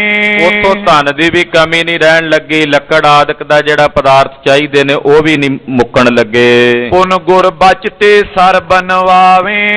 ਫਿਰ ਗੁਰੂ ਸਾਹਿਬ ਦੇ ਬਚਨਾਂ ਦੀ ਪਾਲਣਾ ਕਰਕੇ ਆਪਾਂ ਸਰੋਵਰ ਦੀ ਸੇਵਾ ਸ਼ੁਰੂ ਕਰਾਂਗੇ। ਸੁਨ ਸਿੱਖਨ ਕਰ ਜੋਰ ਉਚਾਰਾ। ਜਦੋਂ ਗੁਰੂ ਅਰਜਨ ਸਾਹਿਬ ਨੇ ਬਚਨ ਕਹੇ, ਸਿੱਖਾਂ ਨੇ ਅੱਗੋਂ ਹੱਥ ਜੋੜ ਕੇ ਬੇਨਤੀ ਕੀਤੀ, ਗੁਰ ਸਿੱਖੀ ਮਗ ਤਿਨੋ ਨ ਤਾਰਾ। ਕਹਿਣ ਲੱਗੇ ਮਹਾਰਾਜ ਉਹ ਪਹਾੜੀਏ ਕਿਹੜਾ ਸਿੱਖ ਨੇ, ਉਹ ਪਹਾੜੀ ਰਾਜੇ ਜਿਹੜੇ ਨੇ ਉਹਨਾਂ ਨੇ ਗੁਰਸਿੱਖੀ ਦਾ ਰਸਤਾ ਧਾਰਨ ਨਹੀਂ ਕੀਤਾ ਹੋਇਆ। ਕੈਸੇ ਦੇ ਦਰਬ ਕੋ ਸੋਈ। ਉਹ ਕਿਵੇਂ ਗੁਰੂ ਘਰ ਲਈ ਸੇਵਾ ਕਰਨਗੇ ਜਦੋਂ ਉਹ ਸੇਵਕ ਹੈ ਹੀ ਨਹੀਂ ਗੁਰੂ ਘਰ ਦੇ, ਤੇ ਗੁਰੂ ਘਰ ਲਈ ਸੇਵਾ ਕਿਵੇਂ ਕਰਨਗੇ। ਅਜ਼ਮਤ ਜਿਨੋ ਨਾ ਦੇਖੀ ਕੋਈ। ਕਿਉਂਕਿ ਉਹਨਾਂ ਨੇ ਹਾਲੇ ਤਾਈਂ ਕੋਈ ਗੁਰੂ ਘਰ ਦੀ ਅਜ਼ਮਤ ਨਹੀਂ ਵੇਖੀ, ਕੋਈ ਕਲਾ ਨਹੀਂ ਵੇਖੀ। ਜਾਂ ਤਾਂ ਕੋਈ ਅਜ਼ਮਤ ਕਲਾ ਵੇਖਣ, ਜਿਵੇਂ ਬਾਬੇ ਸਾਵਣ ਮੱਲ ਨੇ ਹਰੀਪੁਰ ਦੇ ਰਾਜੇ ਦਾ ਲੜਕਾ ਜਿਉਂਦਾ ਕਰ ਦਿੱਤਾ ਸੀ ਤੇ ਫਿਰ ਉਹ ਰਾਜਾ ਸ਼ਰਧਾਲੂ ਬਣ ਗਿਆ ਸੀ। ਪਿੱਛੇ ਕਥਾ ਸੁਣੀ ਆਪ ਜੀ ਨੇ ਗੁਰੂ ਅਮਰਦਾਸ ਸਾਹਿਬ ਦੇ ਇਤਿਹਾਸ 'ਚ। ਕਹਿੰਦੇ ਜੀ ਇਹ ਜਿਹੜੇ ਪਹਾੜੀ ਰਾਜੇ ਨੇ, ਇੱਧਰ ਮੰਡੀ ਦੇ ਰਾਜਾ ਜਾਂ ਜਿੱਧਰ ਤੁਸੀਂ ਭੇਜਣਾ ਚਾਹੁੰਦੇ ਹੋ, ਉਹਨਾਂ ਨੇ ਤਾਂ ਕਦੇ ਗੁਰੂ ਘਰ ਦੀ ਕੋਈ ਕਲਾ ਨਹੀਂ ਵੇਖੀ, ਤੇ ਉਹ ਕਿਵੇਂ ਸਿੱਖ ਬਣਨਗੇ ਗੁਰੂ ਘਰ ਦੇ, ਕਿਵੇਂ ਗੁਰੂ ਘਰ ਦੀ ਸੇਵਾ ਕਰਨਗੇ। ਹੋਏ ਨਮਰ ਕਿਮ ਪੂਜਾ ਕਰੇ। ਉਹ ਕਿਵੇਂ ਬੇਨਮਰ ਹੋ ਕੇ ਪੂਜਾ ਕਰਨਗੇ। ਜਾਵਤ ਗੁਰ ਜਸ ਹਿਰਦੇ ਨ ਤਰੇ। ਜਦੋਂ ਤੱਕ ਉਹ ਗੁਰੂ ਦਾ ਜਸ ਆਪਣੇ ਹਿਰਦੇ 'ਚ ਨਹੀਂ ਧਾਰਦੇ। ਪਾਹਨ ਕੀ ਪੂਜਾ ਮੈਂ ਲਾਗੇ। ਮਹਾਰਾਜ ਉਹ ਜਿਹੜੇ ਪਹਾੜੀ ਰਾਜੇ ਨੇ ਜਾਂ ਉਧਰ ਦੇ ਜਿਹੜੇ ਲੋਕ ਨੇ, ਉਹ ਤਾਂ ਪੱਥਰਾਂ ਨੂੰ ਠਾਕੁਰ ਸਮਝ ਕੇ ਪੂਜਦੇ ਨੇ। ਕਹੇ ਦਿਜਨ ਕੇ ਤੈ ਅਨੁਰਾਗੇ। ਫਿਰ ਉਹ ਬ੍ਰਾਹਮਣਾਂ ਦੇ ਆਖੇ ਲੱਗਦੇ ਨੇ, ਜਿਵੇਂ ਬ੍ਰਾਹਮਣ ਕਹਿੰਦੇ ਨੇ ਉਦਾਂ ਉਹ ਕਰਦੇ ਹਨ। ਸ਼੍ਰੀ ਅਰਜਨ ਪੁਨ ਭੰਨਿਓ ਸਬਨ ਮੈਂ। ਸੁਣ ਕੇ ਧੰਨ ਗੁਰੂ ਅਰਜਨ ਦੇਵ ਸਾਹਿਬ ਜੀ ਮਹਾਰਾਜ ਜੀ ਬੋਲੇ, ਉਦਮ ਕਰੇ ਜੋ ਤਾਲ ਲਗਨ ਮੈਂ। ਮਹਾਰਾਜ ਜੀ ਕਹਿੰਦੇ ਭਾਈ ਸਰੋਵਰ ਲੱਗਣ ਵਿੱਚ ਜਿਹੜੇ ਉਦਮ ਕਰਨਗੇ, ਵੀ ਸਰੋਵਰ ਲੱਗ ਜੇ ਉਹਦੀ ਸੇਵਾ ਵਿੱਚ ਜਿਹੜੇ ਜਿਹੜੇ ਯੋਗਦਾਨ ਪਾਉਣਗੇ, ਉਦਮ ਕਰਨਗੇ, ਤਿਨ ਕੇ ਗੁਰੂ ਹੋਏ ਸਦਾ ਸਹਾਈ। ਗੁਰੂ ਰਾਮਦਾਸ ਸਾਹਿਬ ਦੇ ਸਰੋਵਰ ਲਾਣ ਦੇ ਵਿੱਚ ਜਿਹੜਾ ਜਿਹੜਾ ਵੀ ਕੋਈ ਮਾਈ ਭਾਈ ਉਦਮ ਕਰੇਗਾ, ਉਹਦੀ ਸਹਾਇਤਾ ਗੁਰੂ ਰਾਮਦਾਸ ਸਾਹਿਬ ਆਪ ਕਰਨਗੇ। ਕਿਉਂਕਿ ਜਿਹਦਾ ਕਾਰਜ ਆ ਉਹਨੇ ਆਪ ਕਰਨਾ। ਜਿਸਕਾ ਕਾਰਜ ਤੇ ਨਹੀਂ ਕੀਆ ਮਾਨਸ ਕਿਆ ਵਿਚਾਰਾ ਰਾਮ। ਅਸੀਂ ਤਾਂ ਉਦਮ ਕਰਨਾ, ਜਿਹੜਾ ਉਦਮ ਕਰੇਗਾ ਉਹਦੀ ਸਹਾਇਤਾ ਸਤਿਗੁਰੂ ਜੀ ਕਰਨਗੇ। ਦੋਏ ਲੋਕਨ ਮੈਂ ਦੇ ਵਡਿਆਈ। ਇੱਥੇ ਹੀ ਸਹਾਇਤਾ ਨਹੀਂ, ਦੋਹਾਂ ਜਹਾਨਾਂ 'ਚ ਉਹਦੀ ਸਹਾਇਤਾ ਕਰਨਗੇ। ਆਖੋ ਸਤਿਨਾਮ ਸ੍ਰੀ ਵਾਹਿਗੁਰੂ। ਜਿਹੜਾ ਸਰੋਵਰ ਦੀ ਸੇਵਾ ਵਿੱਚ ਉਦਮ ਕਰੇਗਾ, ਦੋਹਾਂ ਜਹਾਨਾਂ 'ਚ ਸਤਿਗੁਰੂ ਜੀ ਉਹਦੀ ਸਹਾਇਤਾ ਕਰਨਗੇ, ਲੋਕ ਵਿੱਚ ਵੀ ਤੇ ਪਰਲੋਕ ਵਿੱਚ ਵੀ। ਆ ਪਿੱਛੇ ਸਰੋਵਰ ਦੀ ਸੇਵਾ ਹੋਈ ਅੰਮ੍ਰਿਤਸਰ ਸਰੋਵਰ ਦੀ, ਕਿੰਨੀ ਸੰਗਤ ਗਈ। ਕਹਿਣ ਵਾਲੇ ਕਹਿੰਦੇ ਸੀ ਵੀ 5-7 ਦਿਨ ਲੱਗਣਗੇ, ਪਰ ਸੇਵਾ ਜਿਨ੍ਹਾਂ ਨੇ ਕੀਤੀ, ਭਾਵਨਾ ਗੁਰੂ ਰਾਮਦਾਸ ਸਾਹਿਬ ਦਾ ਤਾਲ ਹੈ, ਇੱਥੇ ਸੇਵਾ ਕਰਕੇ ਲੋਕ ਪਰਲੋਕ ਸਫਲ ਹੋਣਾ। ਇੱਕੋ ਦਿਨ 'ਚ ਹੀ ਸੰਗਤ ਨੇ ਗਾਰ ਦਾ ਪਤਾ ਹੀ ਨਹੀਂ ਲੱਗਣ ਦਿੱਤਾ ਕਿੱਥੇ ਗਈ। ਝੋਲੀਆਂ 'ਚ ਪਾ ਕੇ, ਬੁੱਕਾਂ 'ਚ ਪਾ ਕੇ, ਜੇਬਾਂ 'ਚ ਭਰ ਕੇ ਸੇਵਾ ਕੀਤੀ। ਮਹਾਰਾਜ ਜੀ ਕਹਿੰਦੇ ਜਿਹੜੇ ਸੇਵਾ ਕਰਨਗੇ ਨਾ ਅੰਮ੍ਰਿਤਸਰ ਸਰੋਵਰ ਦੀ, ਇਹ ਉਦਮ ਕਰਨਗੇ ਸੇਵਾ ਵਿੱਚ, ਲੋਕ ਪਰਲੋਕ ਦੋਹਾਂ ਜਹਾਨਾਂ 'ਚ ਗੁਰੂ ਰਾਮਦਾਸ ਸਾਹਿਬ ਉਹਨਾਂ ਨੂੰ ਬਖਸ਼ਣਗੇ, ਸੁੱਖ ਦੇਣਗੇ। ਹਾਂਜੀ, ਜਹਾਂ ਕਾਰ ਪਰ ਹੈ ਅਸ ਆਏ। ਜਿੱਥੇ ਕੋਈ ਇਹੋ ਜਿਹਾ ਕੰਮ ਆਣ ਪਵੇ, ਗੁਰੂ ਹਿਤ ਧਰ ਕਰ ਦੇ ਪੁਰਵਾਏ। ਕਹਿੰਦੇ ਜੇ ਕੋਈ ਅੜਚਣ ਆ ਜੇ ਤੇ ਗੁਰੂ ਅੱਗੇ ਅਰਦਾਸ ਕਰੋਗੇ, ਸਤਿਗੁਰਾਂ ਨਾਲ ਪ੍ਰੇਮ ਕਰੋਗੇ, ਸਤਿਗੁਰੂ ਜੀ ਆਪਣਾ ਕਾਰਜ ਆਪੇ ਹੀ ਕਰਨਗੇ। ਗੁਰਦੇਵ ਆਪਣਾ ਕਾਰਜ, ਕਿਉਂਕਿ ਇਹ ਕਾਰਜ ਗੁਰੂ ਸਾਹਿਬ ਦਾ, ਕਿਸੇ ਬੰਦੇ ਦਾ ਤਾਂ ਨਹੀਂ ਨਾ ਹੈ। ਜੇ ਸਤਿਗੁਰਾਂ ਦਾ ਕਾਰਜ ਆ ਤੇ ਉਹਨਾਂ ਨੇ ਆਪਣਾ ਕਾਰਜ ਆਪ ਹੀ ਕਰਾ ਲੈਣਾ। ਸਭਾ ਵਿੱਚ ਇਮ ਬਾਕ ਬਖਾਨਾ। ਏਦਾਂ ਸਭਾ ਦੇ ਵਿੱਚ ਗੁਰੂ ਅਰਜਨ ਸਾਹਿਬ ਨੇ ਬਚਨ ਗਏ। ਖਾਲਸਾ ਜੀ ਤੁਸੀਂ ਦਰਬਾਰ ਸਾਹਿਬ ਦਰਸ਼ਨ ਕਰਦੇ, ਉੱਤੇ ਜਦੋਂ ਸੋਨੇ ਲੱਗਣ ਦੀ ਸੇਵਾ ਬਾਬਤ ਮਹਾਰਾਜਾ ਰਣਜੀਤ ਸਿੰਘ ਜੀ ਬਾਬਤ ਲਿਖਿਆ ਨਾ, ਉੱਤੇ ਮੂਲ ਮੰਤਰ ਲਿਖ ਕੇ ਤੇ ਥੱਲੇ ਲਿਖਿਆ ਹੋਇਆ ਪਾਵਨ ਦਰਬਾਰ ਦੀ ਸੇਵਾ ਦੀ ਜਿਹੜੀ ਸਵਰਨ ਦੀ ਸੇਵਾ ਗੁਰੂ ਸਾਹਿਬ ਨੇ ਆਪ ਕਿਰਪਾ ਕਰਕੇ ਆਪਣੇ ਸੇਵਕ ਮਹਾਰਾਜਾ ਰਣਜੀਤ ਸਿੰਘ ਜੀ ਪਾਸੋਂ ਕਰਵਾਈ। ਆਪ ਕਰਵਾਈ, ਇਹ ਨਹੀਂ ਕੀਤਾ ਵੀ ਉਹਨਾਂ ਨੇ ਕੀਤੀ ਹੈ, ਕਹਿੰਦੇ ਗੁਰੂ ਸਾਹਿਬ ਨੇ ਕਰਵਾਈ, ਕਿਉਂਕਿ ਕਾਰਜ ਉਹਨਾਂ ਦਾ ਹੈ। ਬੰਦੇ ਦੀ ਤਾਕਤ ਵੀ ਉਹ ਕਰੇ ਸੇਵਾ ਟਹਿਲ। ਹਾਂਜੀ, ਹਾਥ ਜੋੜ ਕਰ ਸਿੱਖ ਕਲਿਆਣਾ। ਜਦੋਂ ਗੁਰੂ ਅਰਜਨ ਸਾਹਿਬ ਨੇ ਬਚਨ ਕਹੇ ਸਭਾ ਵਿੱਚ, ਮਹਾਰਾਜ ਜੀ ਦੇ ਬਚਨ ਭਾਈ ਕਲਿਆਣਾ ਜੀ ਨੇ ਸੁਣੇ। ਭਾਈ ਕਲਿਆਣਾ ਜੀ ਗੁਰੂ ਸਾਹਿਬ ਦੇ ਬੜੇ ਸ਼ਰਧਾਲੂ ਸਿੱਖ ਨੇ। ਦੋ ਸਿੱਖ ਹੋਏ ਭਾਈ ਕਲਿਆਣਾ ਜੀ, ਇੱਕ ਗੁਰੂ ਅਰਜਨ ਸਾਹਿਬ ਦੇ ਆ ਸਿੱਖ ਨੇ, ਇੱਕ ਭਾਈ ਕਲਿਆਣਾ ਜੀ ਜਿਹੜੇ 6ਵੇਂ ਪਾਤਸ਼ਾਹ ਦੇ ਸਮੇਂ ਜੰਗ ਲੜਦਿਆਂ ਸ਼ਹਾਦਤ ਦਾ ਜਾਮ ਪ੍ਰਾਪਤ ਕਰਕੇ ਗਏ। ਇਹ ਭਾਈ ਕਲਿਆਣਾ ਜੀ ਬੜੇ ਗੁਰਮੁਖ ਪਰਮਹੰਸ ਅਵਸਥਾ ਵਿੱਚ ਸਨ। ਇਹ ਹੱਥ ਜੋੜ ਕੇ ਖਲੋਤੇ, ਪ੍ਰਭ ਜੀ ਰਾਵਰ ਆਇਸ ਹੋਏ। ਕਹਿਣ ਲੱਗੇ, ਹੈ ਪ੍ਰਭੂ ਜੀ ਤੁਹਾਡੀ ਆਗਿਆ ਹੋਵੇ, ਆਪ ਜੀ ਦਾ ਜੇ ਹੁਕਮ ਹੋਵੇ। ਗਮਨੇ ਦਾਸ ਕਰੇ ਕ੍ਰਿਤ ਸੋਏ। ਮਹਾਰਾਜ ਮੈਂ ਤੁਹਾਡਾ ਦਾਸ ਹਾਂ, ਮੈਂ ਦਾਸ ਜਾਂਦਾ ਹਾਂ, ਜਿਹੜੀ ਕਿਰਤ ਤੁਸੀਂ ਕਹੋ ਮੈਂ ਜਾ ਕੇ ਕਰਾਂ। ਰਹੋ ਸਹਾਇਕ ਤੁਮ ਸਭ ਕਾਲਾ। ਮਹਾਰਾਜ ਪਰ ਮੇਰੀ ਬੇਨਤੀ ਹੈ, ਸਹਾਇਤਾ ਤੁਸੀਂ ਕਰਿਓ ਸਰਬ ਥਾਵਾਂ ਤੇ, ਹਰ ਜਗ੍ਹਾ ਤੇ ਮਦਦ ਤੁਸੀਂ ਕਰਿਓ, ਜਿੱਥੇ ਵੀ ਜਾਵਾਂ ਉੱਥੇ ਤੁਸੀਂ ਸਹਾਈ ਹੋਇਓ। ਪੁਰੋ ਆਪੋਂ ਕਾਜ ਵਿਸਾਲਾ। ਮਹਾਰਾਜ ਤੁਹਾਡਾ ਇਹ ਕਾਰਜ ਭੇਜੋਗੇ ਤੁਸੀਂ ਮੈਨੂੰ, ਪਰ ਕਰਨਾ ਤੁਸੀਂ ਹੈ। ਆਪਣਾ ਕਾਰਜ ਆਪ ਹੀ ਪੂਰਾ ਕਰਨਾ, ਮੈਨੂੰ ਤਾਂ ਇੱਕ ਬਹਾਨਾ ਹੀ ਬਣਾਉਣਾ ਹੈ। ਬਨੋ ਬਹਾਨਾ ਮੈਂ ਚੱਲ ਜਾਉਂ। ਮਹਾਰਾਜ ਮੇਰਾ ਤਾਂ ਬਹਾਨਾ ਹੀ ਆ ਵੀ ਵੇਖਣ ਵਾਲੇ ਕਹਿਣਗੇ ਵੀ ਕਲਿਆਣਾ ਜੀ ਗਏ ਨੇ, ਪਰ ਮਹਾਰਾਜ ਕਰਨਾ ਤੁਸੀਂ ਹੈ, ਕਰਾਉਣਾ ਵੀ ਤੁਸੀਂ ਹੈ, ਆਪਣਾ ਕਾਰਜ ਆਪ ਹੀ ਕਰਨਾ ਹੈ। ਤੁਮੇ ਭਰੋਸੇ ਕਰ ਕ੍ਰਿਤ ਆਉਂ। ਤੇ ਤੁਹਾਡੇ ਭਰੋਸੇ ਤੇ ਮੈਂ ਇਹ ਕ੍ਰਿਤ ਕਰਕੇ ਆਵਾਂਗਾ। ਇਮ ਕਹਿ ਕਰ ਭਾਈ ਕਲਿਆਣਾ। ਏਦਾਂ ਕਹਿ ਕੇ ਭਾਈ ਕਲਿਆਣਾ ਜੀ ਨੇ ਉਦਮ ਕਰਨ ਪਇਓ ਸਾਵਧਾਨਾ। ਉਦਮ ਕਰਨ ਲਈ ਸਾਵਧਾਨ ਹੋਏ। ਭਾਈ ਕਲਿਆਣਾ ਜੀ ਤਿਆਰ ਬਰ ਤਿਆਰ ਹੋਏ। ਸ਼੍ਰੀ ਅਰਜਨ ਕੀ ਆਗਿਆ ਲੈ ਕੇ ਜਾਣ ਤੋਂ ਪਹਿਲਾਂ ਗੁਰੂ ਅਰਜਨ ਸਾਹਿਬ ਨੂੰ ਨਮਸਕਾਰ ਕੀਤੀ, ਗੁਰਦੇਵ ਦੇ ਚਰਨਾਂ 'ਚ ਅਰਦਾਸ ਕਰਕੇ ਆਗਿਆ ਲਈ। ਗਮਨ ਕੀਨ ਪਗ ਬੰਧਨ ਕਹਿ ਕੇ ਗੁਰੂ ਪਾਤਸ਼ਾਹ ਦੇ ਚਰਨਾਂ 'ਚ ਬੰਦਨਾ ਕਰਕੇ ਅਦਬ ਕਰ ਨਮਸਕਾਰ ਕਰਕੇ ਭਾਈ ਕਲਿਆਣਾ ਜੀ ਚੱਲ ਪਏ। ਉੱਤਰ ਦਿਸ਼ ਕੋ ਸਨਮੁਖ ਕਰਕੇ ਉੱਤਰ ਵਾਲੇ ਪਾਸੇ ਨੂੰ ਮੂੰਹ ਕਰਕੇ ਟੁਰ ਪਏ। ਜਾਤ ਪਿਓ ਸਤਿਗੁਰ ਸਿਮਰ ਕੇ ਔਰ ਰਸਤੇ 'ਚ ਮਹਾਰਾਜ ਗੁਰੂ ਅਰਜਨ ਸਾਹਿਬ ਦਾ ਸਿਮਰਨ ਕਰਦੇ ਜਾਂਦੇ। ਮਹਾਰਾਜ ਪੰਜਵੇਂ ਪਾਤਸ਼ਾਹ ਨੂੰ ਧਿਆਉਂਦਿਆਂ ਜਾਂਦੇ ਨੇ, ਵਾਹਿਗੁਰੂ ਵਾਹਿਗੁਰੂ ਜਪਦਿਆਂ ਜਪਦਿਆਂ ਇੱਕ ਇੱਕ ਕਦਮ ਪੁੱਟਦੇ, ਇੱਕ ਕਦਮ ਪੁੱਟਦੇ ਵਾਹੇ, ਦੂਜਾ ਪੁੱਟਦੇ ਗੁਰੂ ਵਾਹਿਗੁਰੂ ਵਾਹਿਗੁਰੂ। ਏਦਾਂ ਜਪਦਿਆਂ ਜਪਦਿਆਂ ਸਤਿਗੁਰਾਂ ਨੂੰ ਟੁਰੇ ਜਾਂਦੇ ਹਨ। ਸਨੇ ਸਨੇ ਮੰਡੀ ਚੱਲ ਆਇਓ। ਸਨੇ ਸਨੇ ਸਹਿਜੇ ਸਹਿਜੇ ਚੱਲ ਕੇ ਮੰਡੀ ਪਹੁੰਚੇ ਨੇ ਭਾਈ ਕਲਿਆਣਾ ਜੀ। ਖਾਲਸਾ ਜੀ ਇਹ ਮੰਡੀ ਦਾ ਰਾਜਾ ਗੁਰੂ ਸਾਹਿਬ ਦਾ ਸ਼ਰਧਾਲੂ ਰਿਹਾ। ਅੱਗੇ ਕਲਗੀਧਰ ਜੀ ਦੀ ਕਥਾ ਵਿੱਚ ਵੀ ਬਚਨ ਆਵਣਗੇ। ਮਹਾਰਾਜ ਜੀ ਨੇ ਬਚਨ ਕੀਤੇ ਸੀ, ਜੈਸੇ ਬਚੀਏ ਹਾਂਡੀ ਤੈਸੇ ਬਚੇਗੀ ਤੇਰੀ ਮਾਂਡੀ। ਮਹਾਰਾਜ ਜੀ ਨੇ ਬਚਨ ਕਹੇ ਸੀ, ਜਿਵੇਂ ਹਾਂਡੀ ਬਚ ਗਈ, ਨਿਸ਼ਾਨਾ ਲਾਇਆ ਦਰਿਆ ਦੇ ਵਿੱਚ, ਹਾਂਡੀ ਘੁੰਮ ਗਈ। ਮਹਾਰਾਜ ਕਹਿੰਦੇ ਜਿਵੇਂ ਬਚੀ ਤਿਵੇਂ ਤੇਰੀ ਮੰਡੀ ਬਚੇਗੀ। ਜੋ ਇਸ ਪਰ ਚੜ੍ਹ ਆਵਾਂਗੇ ਅਸਮਾਨੀ ਗੋਲੇ ਛੂਟਾਂਗੇ। ਜਿਹੜਾ ਇਹਦੇ ਤੇ ਚੜ੍ਹਾਈ ਕਰਕੇ ਆਵੇਗਾ ਉਹਦੇ ਤੇ ਗੋਲੇ ਛੁੱਟਣਗੇ ਅਸਮਾਨ ਦੇ। ਤੋ ਖਾਲਸੇ ਰਾਜ ਦੇ ਸਮੇਂ ਬਾਬਾ ਬੰਦਾ ਸਿੰਘ ਬਹਾਦਰ ਨੇ ਵੀ ਹਮਲਾ ਨਹੀਂ ਕੀਤਾ, ਅਧੀਨ ਕਰ ਲਿਆ ਮੰਡੀ ਦੇ ਰਾਜੇ ਨੂੰ। ਤੋ ਇਹ ਗੁਰੂ ਘਰ ਦੇ ਸ਼ਰਧਾਲੂ ਭਾਈ ਕਲਿਆਣਾ ਜੀ ਗਏ ਪਹਿਲੋਂ ਉੱਥੇ ਮੰਡੀ ਦੇ ਰਾਜੇ ਦੇ ਭਲਾ ਕਰਨ ਵਾਸਤੇ। ਪੂਰੀ ਪ੍ਰਵੇਸ਼ ਹੀਰ ਮਨ ਪਾਇਓ। ਦਰਿਆ ਦੇ ਕੰਢੇ ਤੇ ਵੱਸੀ ਨਗਰੀ ਸੀ ਮੰਡੀ, ਸੁਕੇਤ ਮੰਡੀ ਵੀ ਕਹਿ ਦਿੰਨੇ ਆਪਾਂ। ਲਾਗੇ ਗੁਰਦੁਆਰਾ ਸ੍ਰੀ ਰਵਾਲਸਰ ਸਾਹਿਬ ਹੈ। ਤੋ ਮੰਡੀ ਮਹਾਰਾਜ ਸੱਚੇ ਪਾਤਸ਼ਾਹ ਦੇ ਭੇਜੇ ਭਾਈ ਕਲਿਆਣਾ ਜੀ ਪਹੁੰਚੇ। ਨਿਜ ਸੁਖ ਪਿਖ ਥਲ ਡੇਰਾ ਕੀਨ। ਜਿੱਥੇ ਸਰੀਰ ਨੂੰ ਸੁੱਖ ਮਿਲੇ ਭਲਾ ਉਸ ਜਗ੍ਹਾ ਤੇ ਭਾਈ ਕਲਿਆਣਾ ਜੀ ਨੇ ਆਪਣਾ ਡੇਰਾ ਕੀਤਾ। ਨਿਸਮੈ ਕਰ ਬਿਸਰਾਮ ਪ੍ਰਬੀਨ। ਰਾਤ ਦਾ ਵੇਲਾ ਸੀ, ਰਾਤ ਨੂੰ ਭਾਈ ਕਲਿਆਣਾ ਜੀ ਨੇ ਵਿਸ਼ਰਾਮ ਕੀਤਾ। ਚਿਤਵੇਂ ਅਨਕੇ ਉਪਾਏ।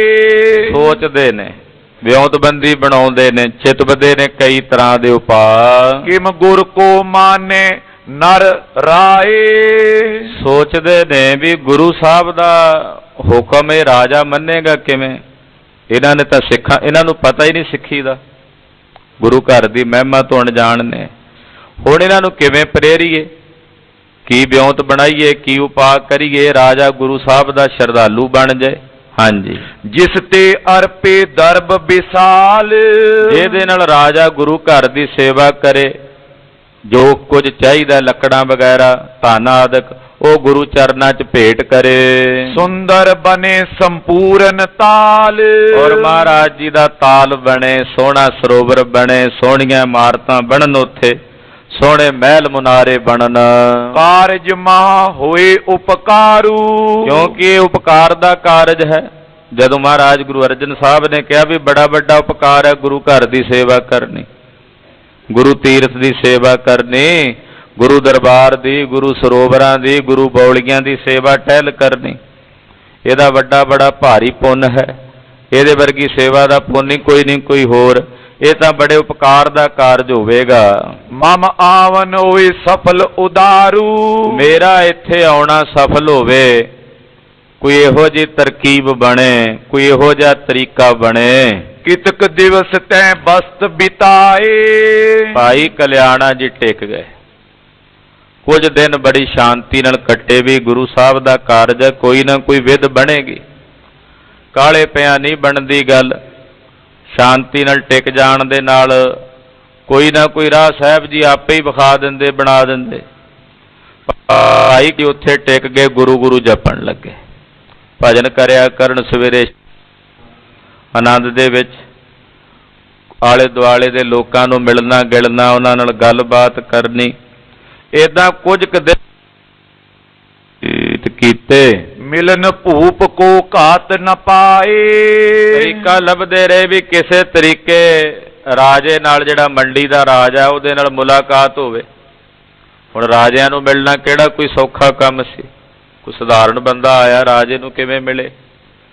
ਬਥੇਰੇ ਹੱਥ ਕੰਡੇ ਅਪਣਾਏ, ਕਈਆਂ ਨਾਲ ਗੱਲਬਾਤ ਕੀਤੀ, ਕਈ ਦਿਨ ਬੀਤ ਗਏ, ਪਰ ਰਾਜੇ ਨਾਲ ਮੁਲਾਕਾਤ ਨਹੀਂ ਹੋ ਸਕੀ। ਜਨਮ ਅਸ਼ਟਮੀ ਕੋ ਦਿਨ ਆਵਾ। ਫਿਰ ਮਹਾਰਾਜ ਜੀ ਨੂੰ ਧਿਆਇਆ, ਸਤਿਗੁਰੂ ਆਪਣਾ ਕਾਰਜ ਆਪੇ ਕਰੋ।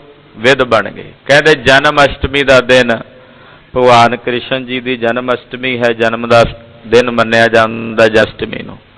ਕਹਿੰਦੇ ਜਨਮ ਅਸ਼ਟਮੀ ਦਾ ਦਿਨ ਆਇਆ, ਨਗਰ ਸਗਰ ਨਰ ਵਰਤ ਰਖਾਵਾ। ਹੁਣ ਜਿਹੜਾ ਮੰਡੀ ਦਾ ਰਾਜਾ ਸੀ, ਇਹ ਧਰਮੀ ਕਰਮੀ ਰਾਜਾ ਸੀ।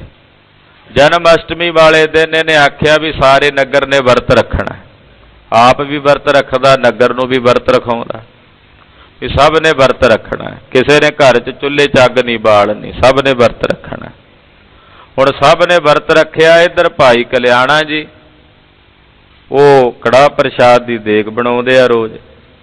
ਵਿਧ ਬਣ ਗਈ, ਰਾਜੇ ਨੂੰ ਮਿਲਣ ਦੀ ਸਾਰੀ। ਕੈਦ ਕਰ ਲਿਆ, ਇਹਨਾਂ ਨੂੰ ਗ੍ਰਿਫਤਾਰ ਕਰ ਲਿਆ। ਬੜੀ ਸਮੱਸਿਆ ਆਈ ਇੱਕ ਵਾਰੀ ਭਾਈ ਕਲਿਆਣਾ ਜੀ ਨੂੰ, ਪਰ ਗੁਰੂ ਸਾਹਿਬ ਨੇ ਆਪਣਾ ਕਾਰਜ ਕਰਨਾ ਸੀ, ਉਹਦੀ ਸਾਰੀ ਵਿਧ ਬਣਾ ਲਈ ਹੈ। ਉਹ ਕਥਾ ਆਪ ਦੀ ਅਗਲਿਆਂ ਪ੍ਰਸੰਗਾਂ 'ਚ ਸਰਵਣ ਕਰੋਗੇ। ਗਰੀਬ ਨਵਾਜ ਸਤਿਗੁਰਾਂ ਦਾ ਪਾਵਨ ਇਤਿਹਾਸ ਕਥਨ ਕਰਦਿਆਂ ਹੋਈਆਂ ਭੁੱਲਾਂ ਚੁੱਕਾਂ ਦੀ ਖਿਮਾ। ਵਾਹਿਗੁਰੂ ਵਾਹਿਗੁਰੂ ਵਾਹਿਗੁਰੂ ਵਾਹਿਗੁਰੂ ਵਾਹਿਗੁਰੂ ਵਾਹਿਗੁਰੂ ਵਾਹਿਗੁਰੂ ਵਾਹਿਗੁਰੂ ਵਾਹਿਗੁਰੂ ਵਾਹਿਗੁਰੂ ਵਾਹਿਗੁਰੂ ਵਾਹਿਗੁਰੂ।